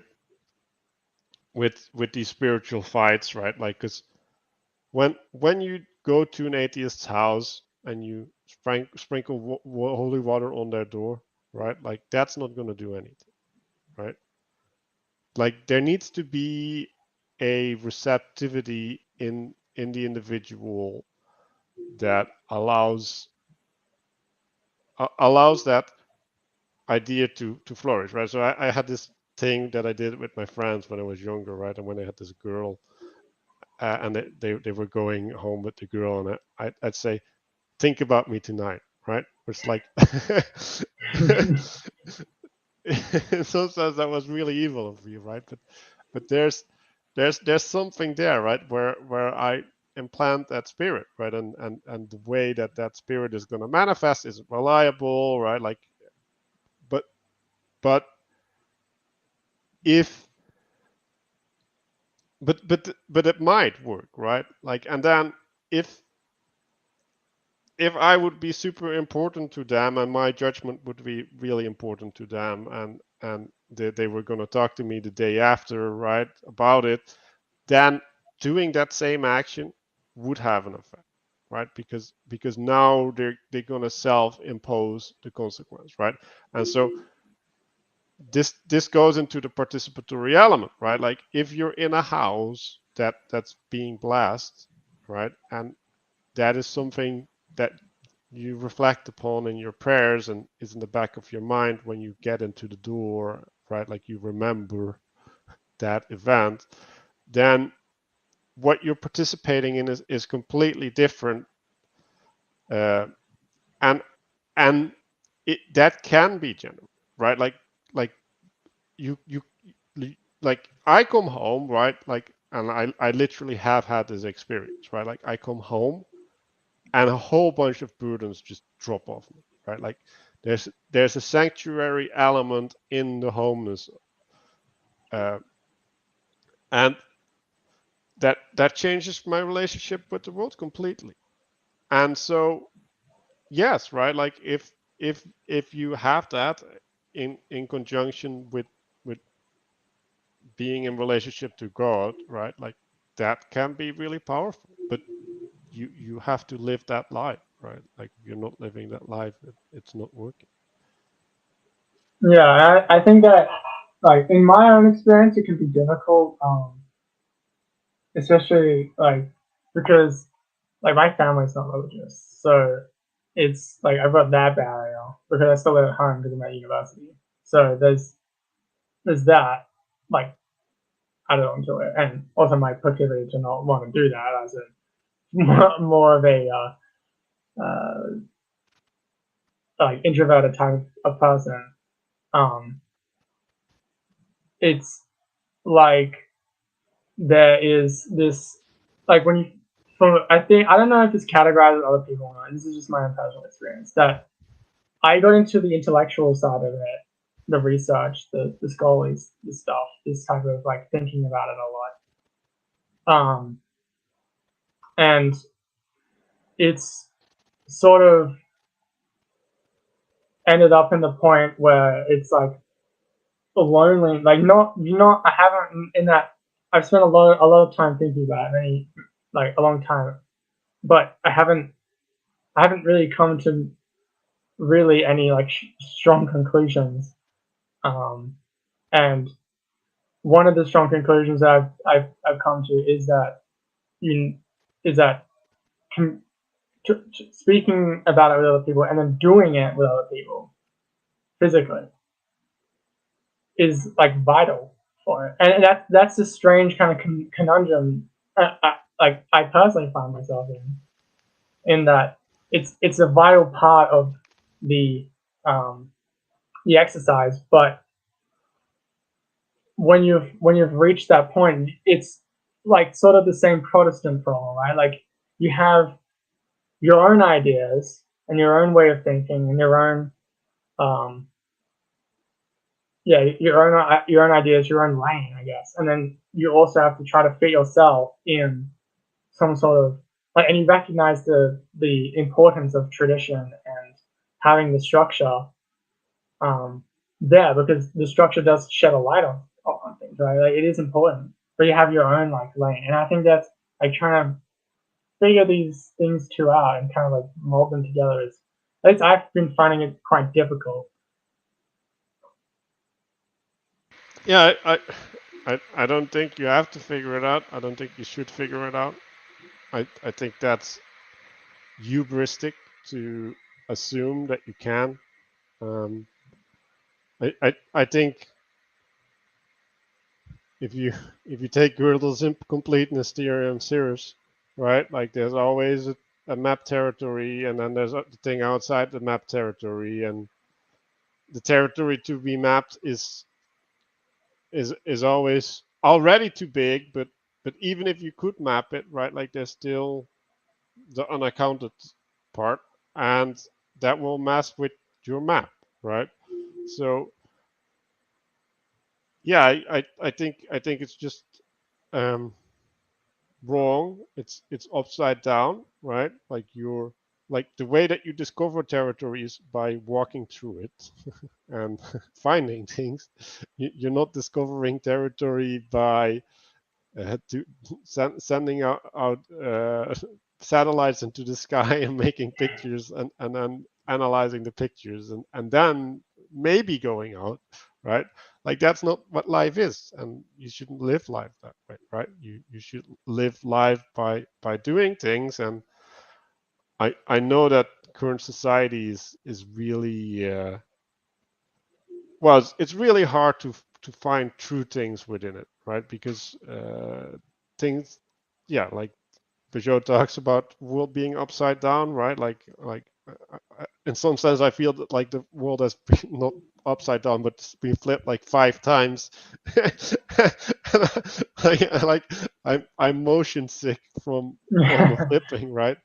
And yeah, you can't find the answer, right? You have to act on faith, right? Like that's the way to get through it, right? And then, well, yeah, you have to ground your faith in an authority, right? And like this is also a conversation that I want to have, but like what is authority? Well, part of it is the work, right? Like I can speak to you and I can say things that you cannot challenge. Well, you can challenge them, right? But you would be deluding yourself if you would, right? So there's an authority that is granted through me, right? Like I'm taking on this higher authority and being its vessel in the moment, right? Uh, but then, right, like there's an authority in the fruits as well, right? Like there's just like, okay, like some things work and some things don't, and science tries to, in some sense, get the things that work, and I want to make a list of it, and then I want to like hand you the list, but that's ridiculous. Like we're too different, right? We're different as ourselves, right? Like, because I can tell you, if you look back to this conversation in 2 years even, right? You're like, oh shit, right? Like I was such a muppet back then. Like I had all these ideas and I was completely wrong about that, right? And you don't know which one of your ideas is gonna be the idea that you're gonna be thinking that about, right? Mhm. And so even what would work for you now might not work for you 2 years from now, and then the other way around as well, right? Like if I give you an answer for something that you're going to need 2 years from now, it's useless to you at the moment because you can't implement it because you don't have the experience to ground it. Yeah, that's that. I'm already thinking, like some ideas make me look like a muppet already. But um, yeah, that's it's interesting that you bring up science in that because there is like as you know the whole like sort of slogan that's been thrown around a lot these days, and trust the science, exactly whatever that means. Um, and there is that problem in today's world about authority, who should we trust to guide our lives in particular. And I don't think science is. I think people, at least like when listening to people like Jordan Peterson, um, and and people within this sphere in this type of sphere, people who listen to that to these type of ideas, um, are becoming more aware that science is an authority in certain areas for sure, but in how you live your life, I don't think science is not an authority in that, because well it that's where it gets like I guess you could say it's a little bit complicated, but science itself is simply a way of finding out certain truths about the material reality. So um, it's like how can I trust my science? How can I trust science to like raise my kids, for instance? Right? Like sure, there are certain like psychological factors, and you could talk about like psychological uh, benefits, or like the way kids are psychologically developing and stuff like that. But you need to do it still. Like science, like you can't just Well, bring up science and be like, you know, raise but my but kids but, for me. but even if you have these developmental stages, right? Like in some sense, in a baby they're less avoidable, right? But like at a certain point it's like, well, do I want that for my kid, right? Like is that actually good? Because like the fact that it happens doesn't mean that it's good, right? And doesn't mean that it's unavoidable either, right? Yeah, you need the authority to make value judgments. There aren't going to be like you're gonna stumble through things where you have to make the choice, where you have to make like, do I want this? Do I want that? Do I want to do something completely different? And when you like just going to the science isn't going to give you the answer for that. Like should you take the vaccine isn't, for instance, to use a very hot topic issue that was hot topic. I guess isn't anymore, but No, was it is. like it still is. Well, yeah, because now they're they're getting data on the effectiveness of the vaccine, and it's not what they pretended it to be. So yeah. I haven't heard any of this type of information. Yeah, but anyway, like the whole like asking science, should I take the vaccine, isn't a question that science can answer for you. It like, is the vaccine good? Like, science could answer that question in that, does it have negative side effects or does it have positive side effects? No, science Well, can't answer that question because the side effects aren't testable, and you're testing it on a subpopulation, which is usually young men. Like there's a bunch of things that they can't test for. Like that's if true. They have to. Well, I mean, they're testing it on us. right, well, yeah, that's the problem, right? Like at a certain point, you just have to test it on the population, and if you roll it out on what is it, half the world or whatever they did, right? That's yeah. Yeah, so you do like science won't tell you whether or not it's beneficial for you right now to do it or not. You have to make that value judgment. You have to make the call. Someone has to make the call, right? And if we just listen to Dr. Fauci or whoever it is who's telling us we should take the vaccine, for instance, it's like, well, you can like talk about this sort of thing, but like how this affects, for example, like the lockdowns that have been going on in China for the last 3 years, 2 years, where was there was no like the Chinese authorities didn't appeal to science for their lockdowns, right? They did this on complete on their control, right? That's what it was for. It was for social control,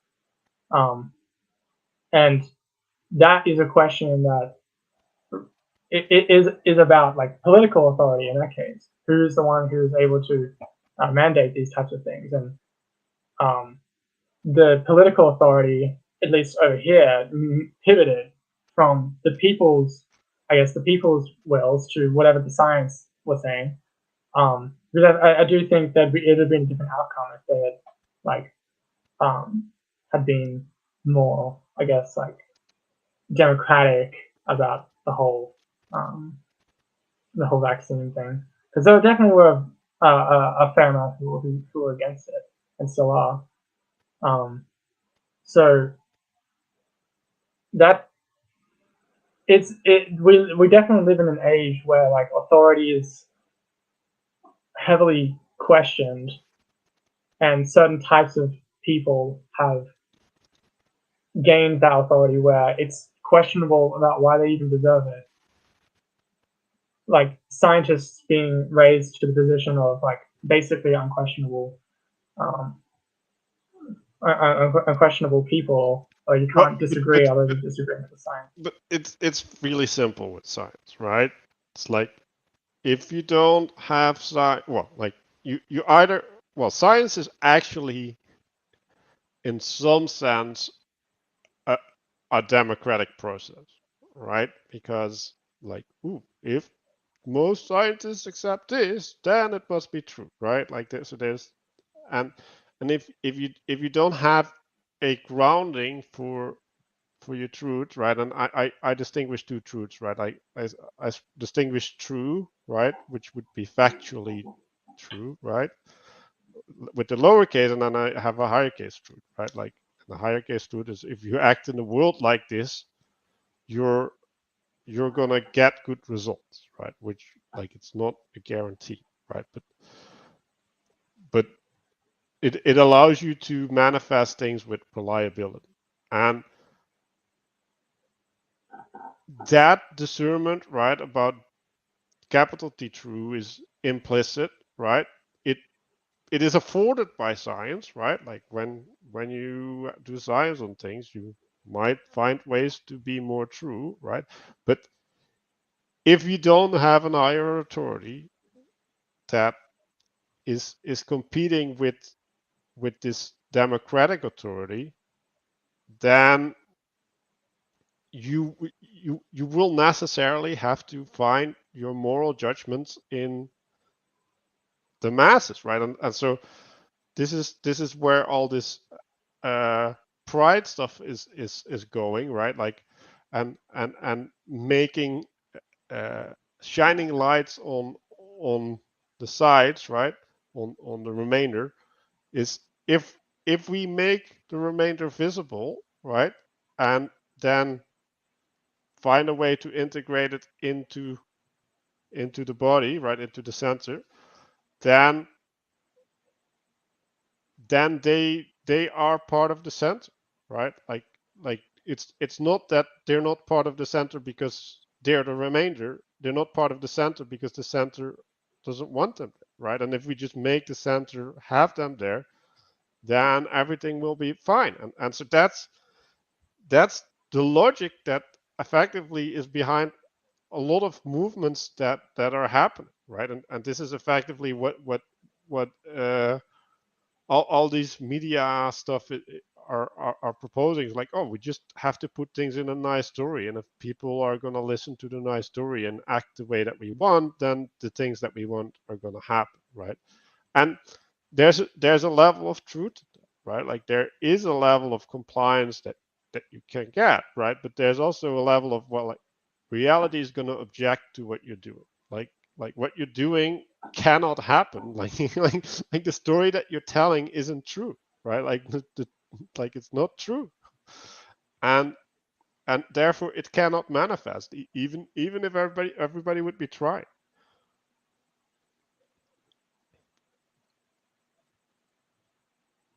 And this ability to create reality, and to create morality, is really dangerous, and it leads to a scattering, right? Because now there's a bunch of groups that are fighting. They're literally fighting for their reality to manifest, right? Like one of and most of the time the realities that they want to manifest aren't good, right? It's like, oh, the reality that I want to live in is the reality that I'm oppressed, right? And that you need to take care of me for your oppression of me. It's like, what? Like, I'm not so sure that you're oppressed. And like, if you are oppressed, there's mechanisms that you can use to, like law, right? And like, why isn't that good enough for you? Like, why do you need more? Like, why do you need this light shown onto you? So yeah.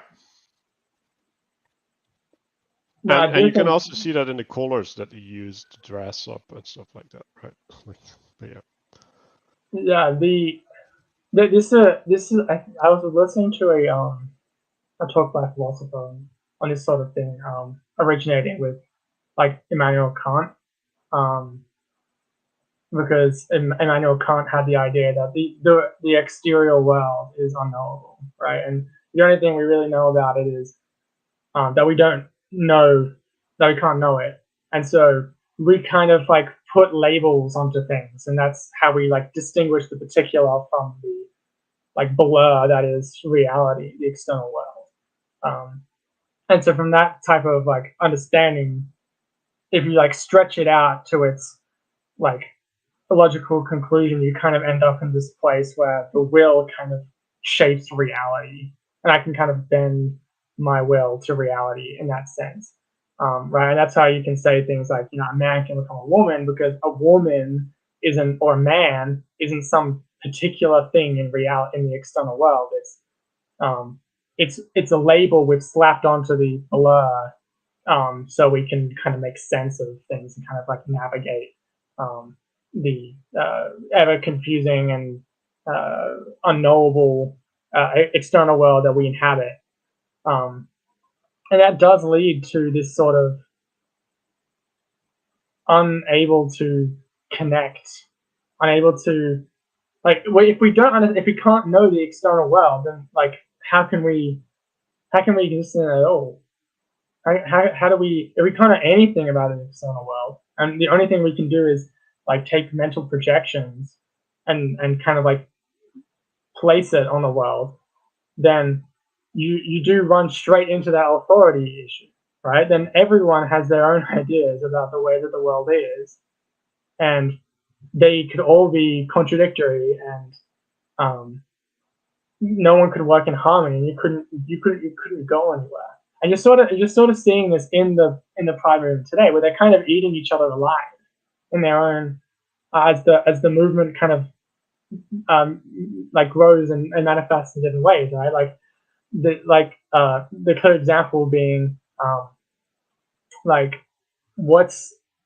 how can bi people exist if you can transition between men and women, right? It's like then what is bi if you like both genders, if there is no separation of gender? It's like it's the same. It's incoherent. And you're starting to see that with like the sort of like the radical what do they call the exclusionary feminists, right? Like they're it's corrosive in of itself because there's no direction and there's no like I guess like there's no out they're not There's guided no in this truth. specific, yeah there's no truth, there's nothing holding it up, there's no foundation, Right. because and that's like due to I believe, and I think that's accurate through the way that they even project their understanding of the world. It's just completely false. There's no, they themselves admit there's no grounding.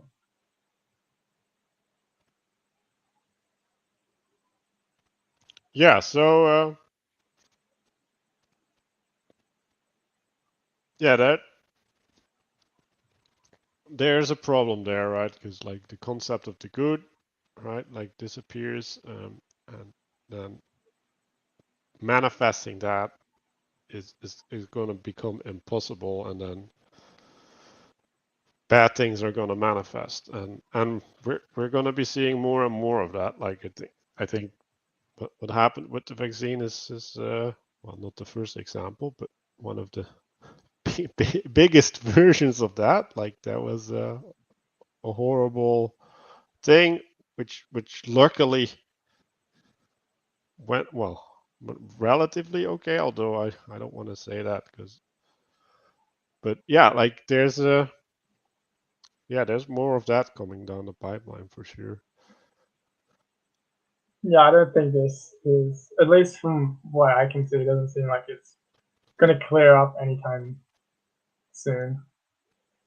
And it does seem to be getting worse in that regard, especially if you're hearing like some of the stuff that they're talking about, like in like small localized groups.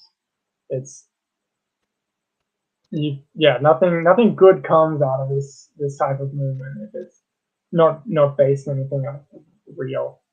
And that's like part of the issue that I think is part of. So I guess that's part of the whole like meaning crisis issue, right? Like a lot of people not being able to find their place in their like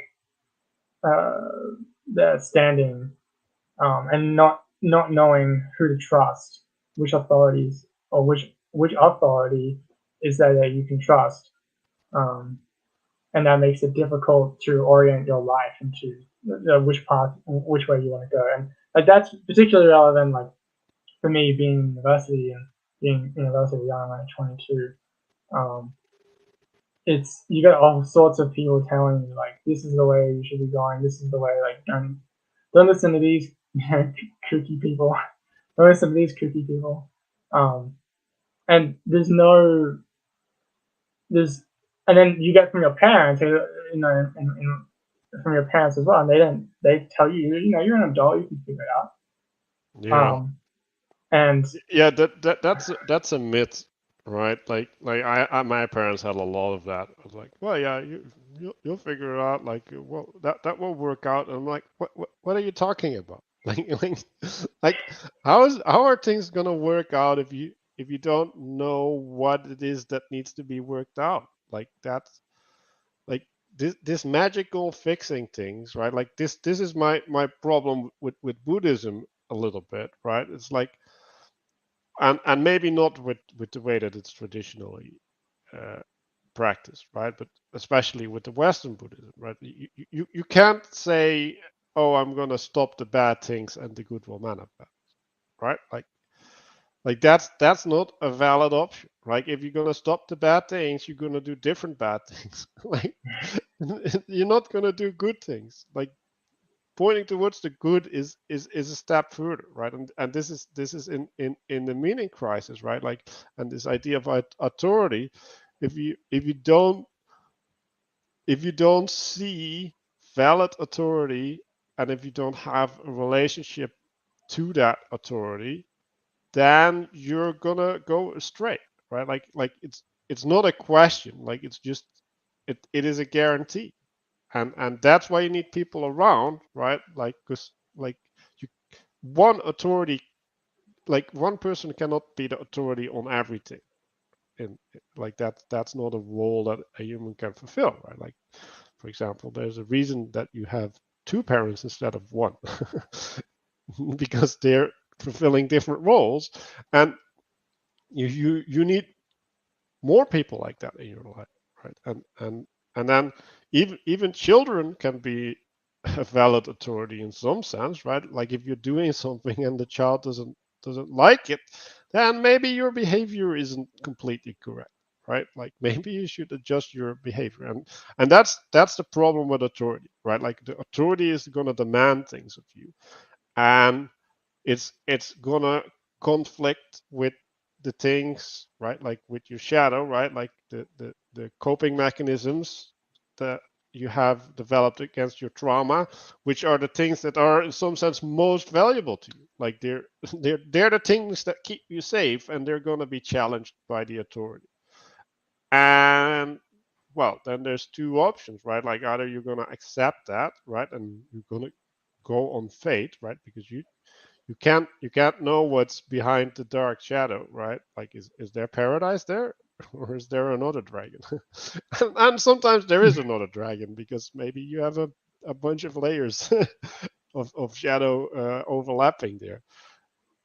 But yeah, you have to have a reason to walk through that forest on your adventure, and submit to the authority. And a lot of people, they're just not capable or willing to make that step, right? Like they can't get to this place of enough safety. And then the answer that gets thrown around here is trust, trust, trust, trust.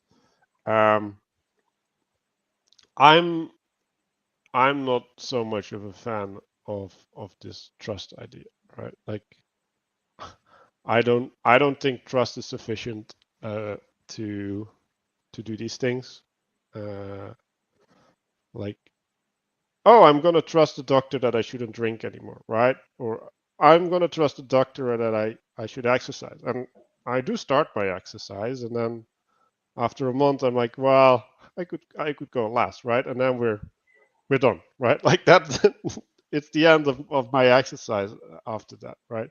So it's not sufficient. You need to bind yourself, right? Uh, and in some sense, like you need to be challenged, and you can't be trust can't hold you through all challenges, right? Like something higher needs to hold you through that.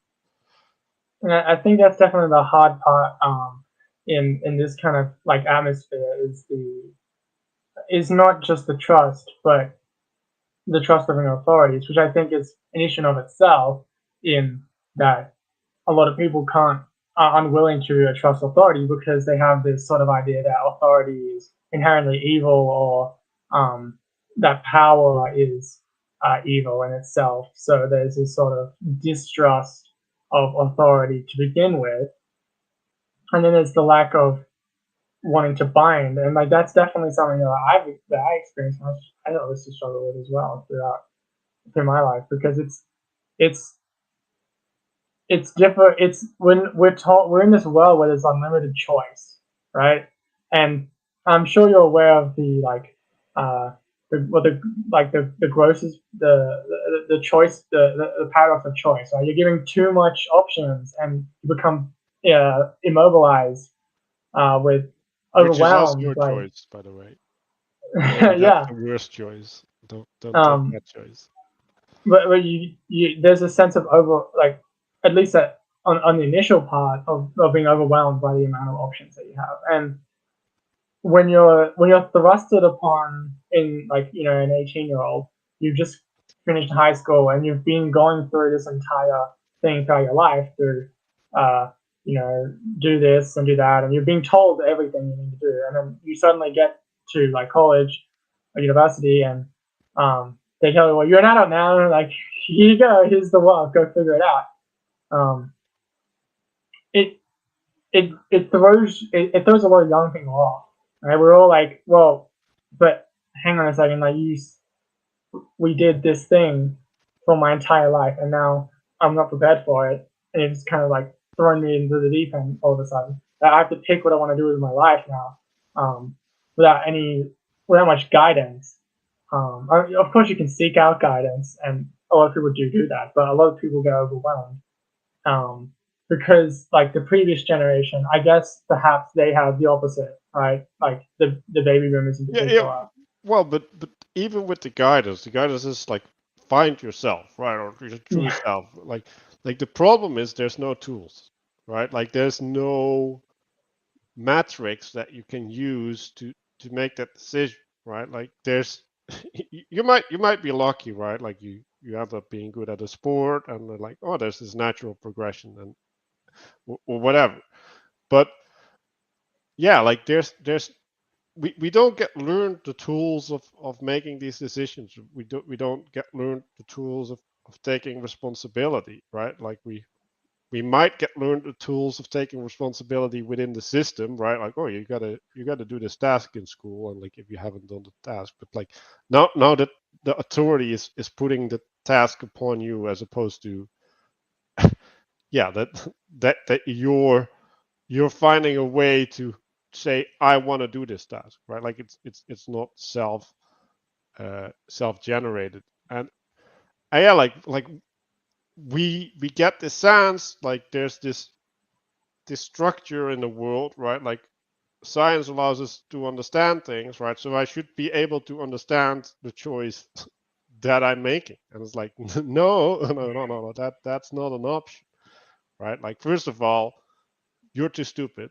and secondly, that's not the way it works. Like so, there's two problems there. You're not going to fix either of them, uh, and they're separate problems, right? Because like you have to go do something with conviction, right? Like you have to do something because you think you're well, it gives meaning, right? Like you're not supposed to have a career for the sake of career. Like you're supposed to have the career because it is meaningful, right? And like there's some meaning in providing money for a family, but like you probably don't have a family yet, right? So like that one is not there. Well, like there's some meaning providing sustenance for yourself, but like and then people fall into hedonism as well, right? It's like, well, okay, like I guess my meaning comes from partying and whatever, um, and then they have to go through that phase, and everybody's like, yeah, that's normal. It's like someone should Yeah. have told me that that's not normal and given me the alternative, and like I would have probably taken Yeah, I think that. I've sort of stumbled my way into this. I definitely didn't have um, a sort of. I was definitely thrown into the deep end. You go, like you kind of figure it out, and I could have quite easily gone down that type of route. There's a lot of that. A lot of my friends do it. Obviously, like this is just normal. As you said, it's very normal. Um, and that's why I do think of myself as lucky in that regard that I've gone down this direction and I've learned more about this, um, because not having an idea of, I might not have found exactly what I'm looking for if I'm if you want to use that type of like language, but at least I have a lot. At least I feel like I have a lot better sense of what it is that I am looking for, and I'm not just like aimlessly looking around for whatever is going to either appease my own like wants or desires that kind of fit nicely in that. But at the same, but also like something that fits more with truth as you define it, in that sort of like what's factual and what's the best way to act and how to live a fulfilling life. And that's sort of the big reason why I think I've really like come over here to this sort of space, and I've been so interested in people like Jordan Peterson, who I've read his books, and that's and I didn't really know about Jonathan Pageau, or like this type of like smaller section, I guess, of his much larger umbrella. That I think it has a real value that I didn't really I didn't see. I definitely ignored. I sort of like had a sort of dismissal of it because it's not like, it's not it's not ground. I'm not trying to say that. It's different. It's a different way of thinking. That's what I'm trying to say. It's a different way of thinking than I'm used to, right? And especially if you're coming out of out of academia, which I've been been in for 3 years. It's completely different. I would never even think about this type of thing from what I've been learning at university. It's like exploring a strange new land, but sort of like it's exciting. It's like unknown. Don't know exactly what's there, but it's become more purposeful than the alternative. Yeah. So And yeah, I think still, right? Like you don't know what the water is like until you get into the water, right? Like you can say, well, like I don't think the kiddie pool is for me because I'm not a person who would like the kiddie pool. It's like, well, yeah, maybe, but do you know, right? Uh, so yeah, that's all I can say. You, because your experience and your understanding of your experience is going to change, right? Like it's not a constant. And if it is a constant, then you should be worried. Because then there's definitely something wrong. And and yeah, so I think and Vervaeke talks about this concept called bleed, right, where you learn something in one realm and that is going to affect the way that you're going to participate in other parts of your life, right? And so uh, what my advice to young people would be is just do the things, right? Like uh, when you do a thing, uh, you don't have to commit your life to it, right? Like you should commit to the moment, you should commit to the participation, you should commit to trying to do it earnestly, but you can always change, right? And this choice paralysis is partially because you think you need to make the right choice. And yeah, like there's just this reality, like that at a certain point you can't make the right choice, and there's even a question of whether there is a right choice, right? Like like maybe you just need to be more adult in order to make the choice, and your responsibility is not to make the right choice but to get more adult so that you can make the right choice. Like I've been getting more and more in favor of this idea of forbidden knowledge. Like I think there's a bunch of ideas that if they get into the hands of an individual at the wrong part of their life, they're just gonna wreck them. Because because they can see part of the truth in it, but they don't have the way to apply it, and they're gonna look for a justification that's just gonna wreck their lives effectively, right? Like they're gonna just keep looking, and at a certain point, like, well, not at a certain point, right? Like you have to act on faith. Like faith is the only way forward, because there's always the is not gap, right? Like, well, we can describe what is, right? Like there's people in the water, and when they're in the water, they're not all the way underwater, so that's good. But sometimes their mouth is underwater, and that's bad. So you're gonna have to find a way not to get your mouth underwater if you're in the water, and um, and so yeah, that is right, but then the question is what ought to be, right? Like, do you ought to be in that water or not?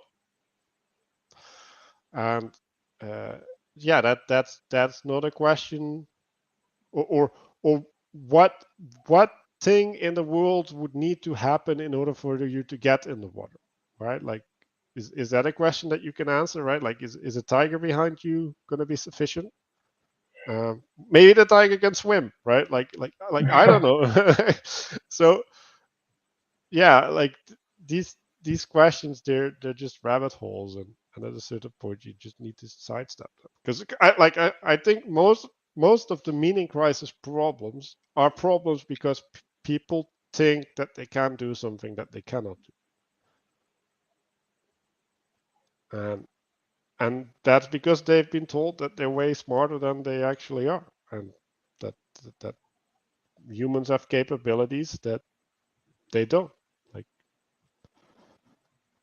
That makes sense. I think that definitely resonates. Because I think when you kind of like spell it out that way, just I don't being 22, I'm fully aware that I don't know shit. Like honestly, like I haven't had like really any life experience in that regard. I've spent my most of my formative adulthood, if you want to call it that. If you know we want to label adulthood in sort of biological terms. Um, Being at university and being within a single setting, and it's it's difficult, and I think that's part of the like. I guess this could be part of an issue. Like our young people,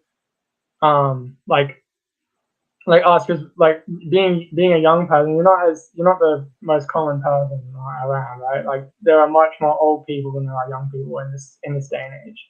Um, but should we be encouraged to um, engage more with this type of like talk about these types of issues, or we better suited to sort of listen to what other people who've had more experience have to say, and then sort of go our own direction and sort of like as you say, like make the leap of faith and sort of go that way.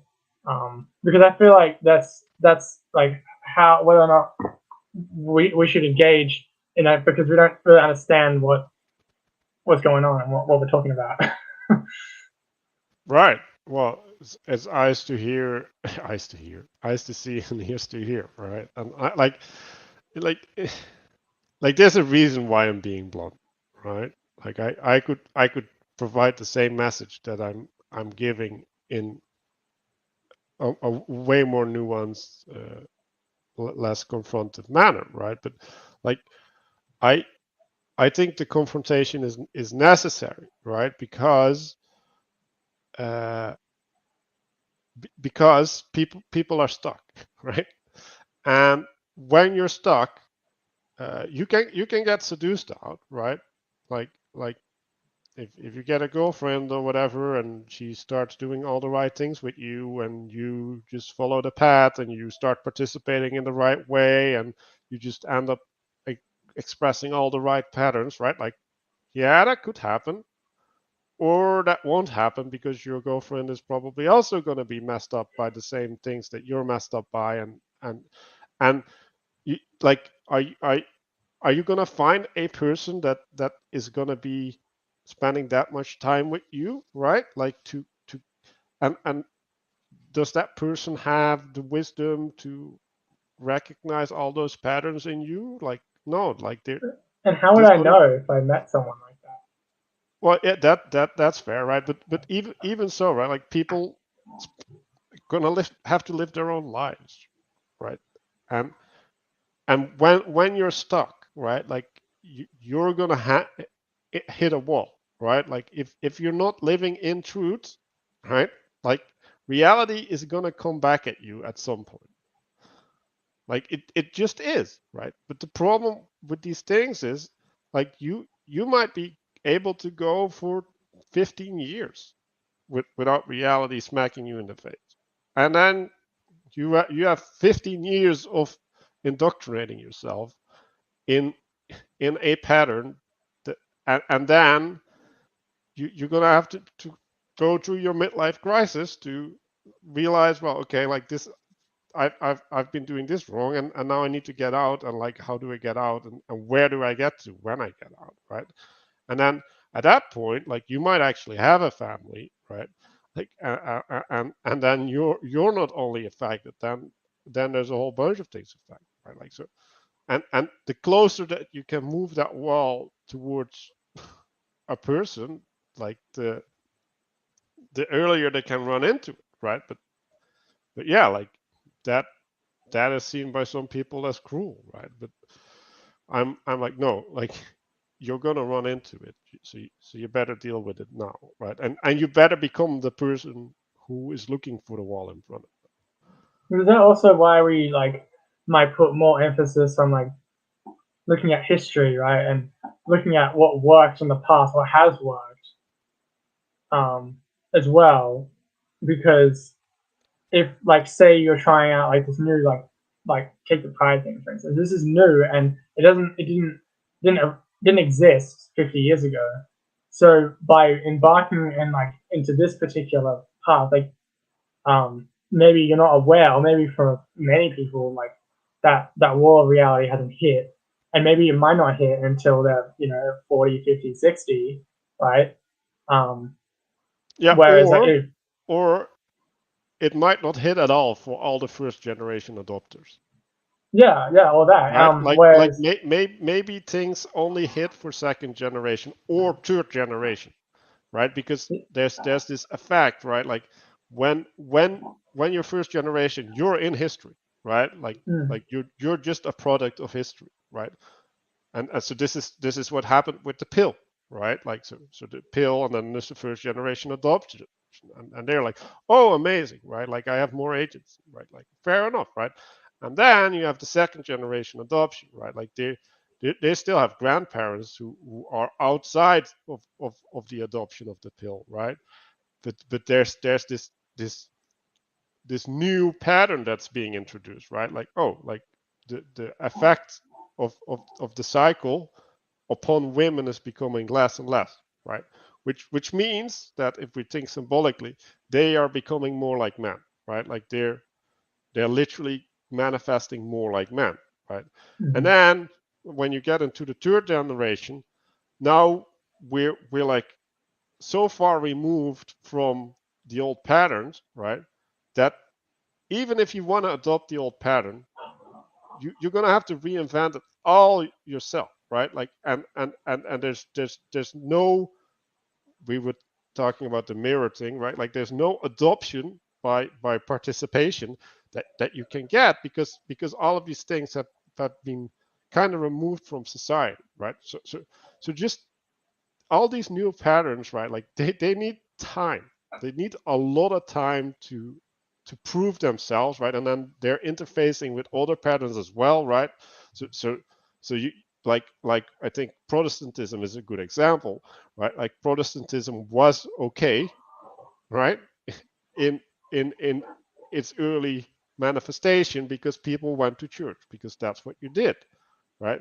But maybe Protestantism isn't okay when you got a TV set in your chain, like that, like because now you got to compete with the TV set.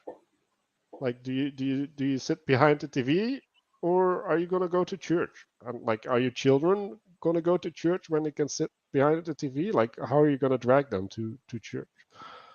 Right?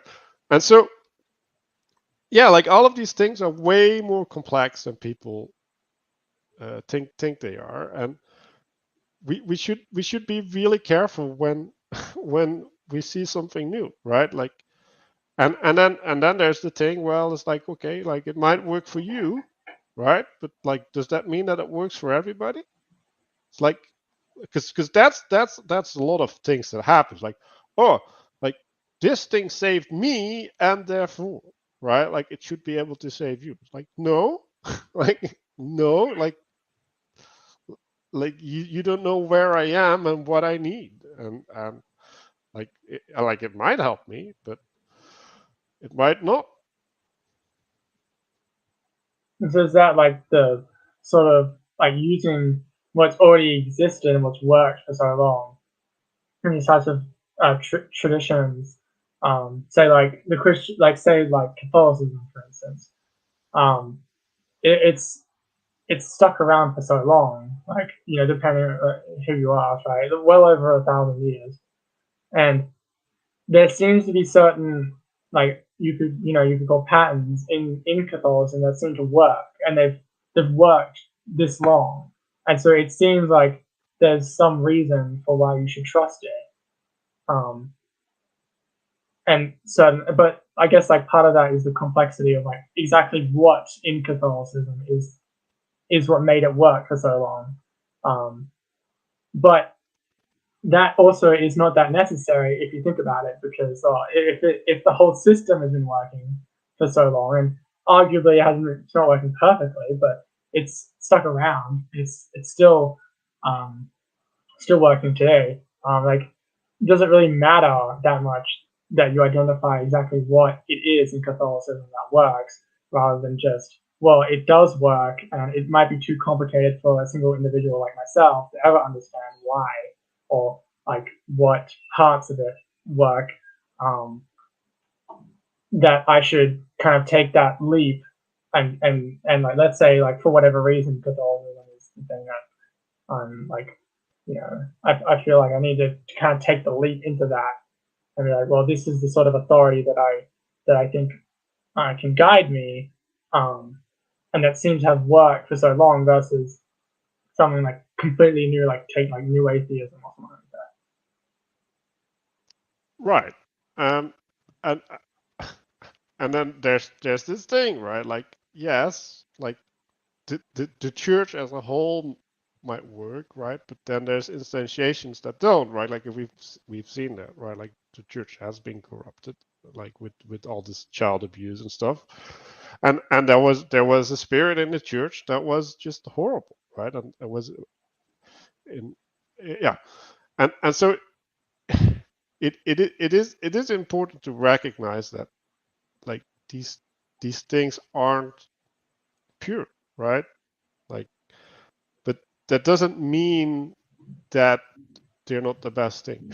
Like that's the problem, right? Like, and when you're talking about, well, if I can identify all the good parts, like, yeah, so what? I'll grant you have all the good parts. What are you gonna do with it?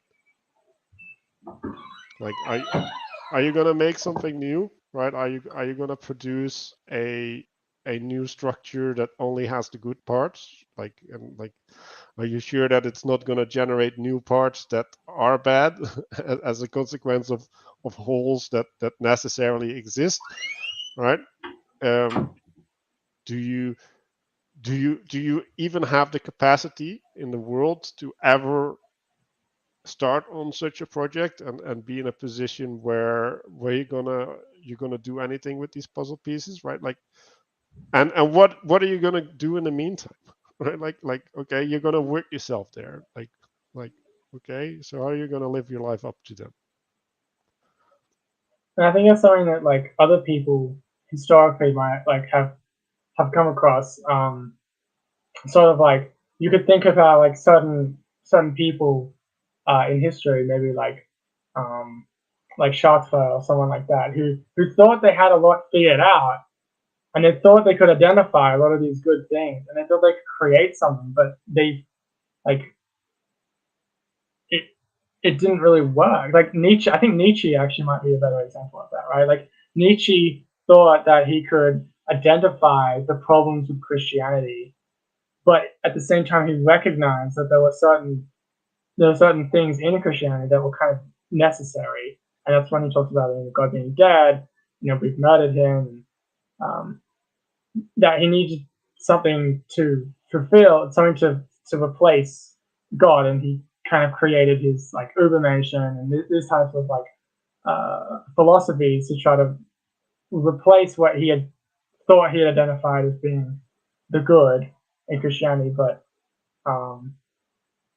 trying to build the entire structure himself, it didn't work out. Like you don't hear anyone today claiming like, oh, we're like follow this particular Ubermensch philosophy, and we've got like a lot of Nietzsche's books, and we like live up to his like thing. We've developed it even more. It's like you might hear about developing Nietzsche's ideas in the academia, but you don't hear about people today on the ground living in like such an accordance with his philosophical ideas and kind of creating a whole like way of life out of it. Well, It didn't. I think It people are doesn't. doing that, right? Well, they're Although trying. not under his banner. Yeah. No, I do think that all of this LGBTQ movement and like this Black Lives Matter stuff, like they're trying to create their own reality, right? Like they're and this is what projection is, right? Like I have this problem, right? Like this emotional problem, and it is within me, so I'm gonna understand all your actions through that lens, right? And then what is gonna happen, right? Like when I keep accusing you of stealing my candy, right? And I just continually do that, then at a certain point it's at no cost to you, especially if I've been given correct by society, right? Like oh yeah, like yeah, you did that, Ryan. You need to be punished for stealing Manuel's candy. He's such a sorry character. Like you can't do that to him, right? At a certain point, there's no cost to you to actually steal the candy, right? Or or at least act out the role of that, right? So now you're going to create an environment, or like I'm creating an environment where you're incentivized to take the role that I don't want you to have, but see you having, and then when you go along with patterns like that, right? Like you're going to create that world that you think you're living, right? Like the world that you're adapted to, right? Like yeah, then you become the evil person that I need you to be to justify my behavior, right? Because like if I'm wrong, then like I shouldn't be doing what I'm doing, and I need to change. But like if you're gonna be doing the bad thing, then like I'm right and I'm justified in being sorry, or not sorry. I'm justified in being upset, right? And also justified in not taking responsibility because I have affirmation that the world is set up against me, right? Like that's the other part. Because now you're responsible for my suffering. That's the thing I wanted to say. Yeah, and it's really good conversation. I have to get Yeah, now. So it's been a long time. Yeah, thanks for the Well, good I hope conversation. you hop in more because now you're out of the shadow, so now you have an obligation. Yeah, I do want to hop in more and kind of discuss more things. I do like listening, and that's part of like what I'm why I spend so much time kind of like learning, because like what Jacob was saying before I jumped in about this whole like people like to listen to people having a discussion so they can kind of orient themselves about like where they kind of fit on in a discussion, or like where they might need to like know more about. And it's type of like I need to interact more with John Vareki's ideas. I haven't really had much other than like what his discussion with Jordan Peterson like probably like a year or so ago.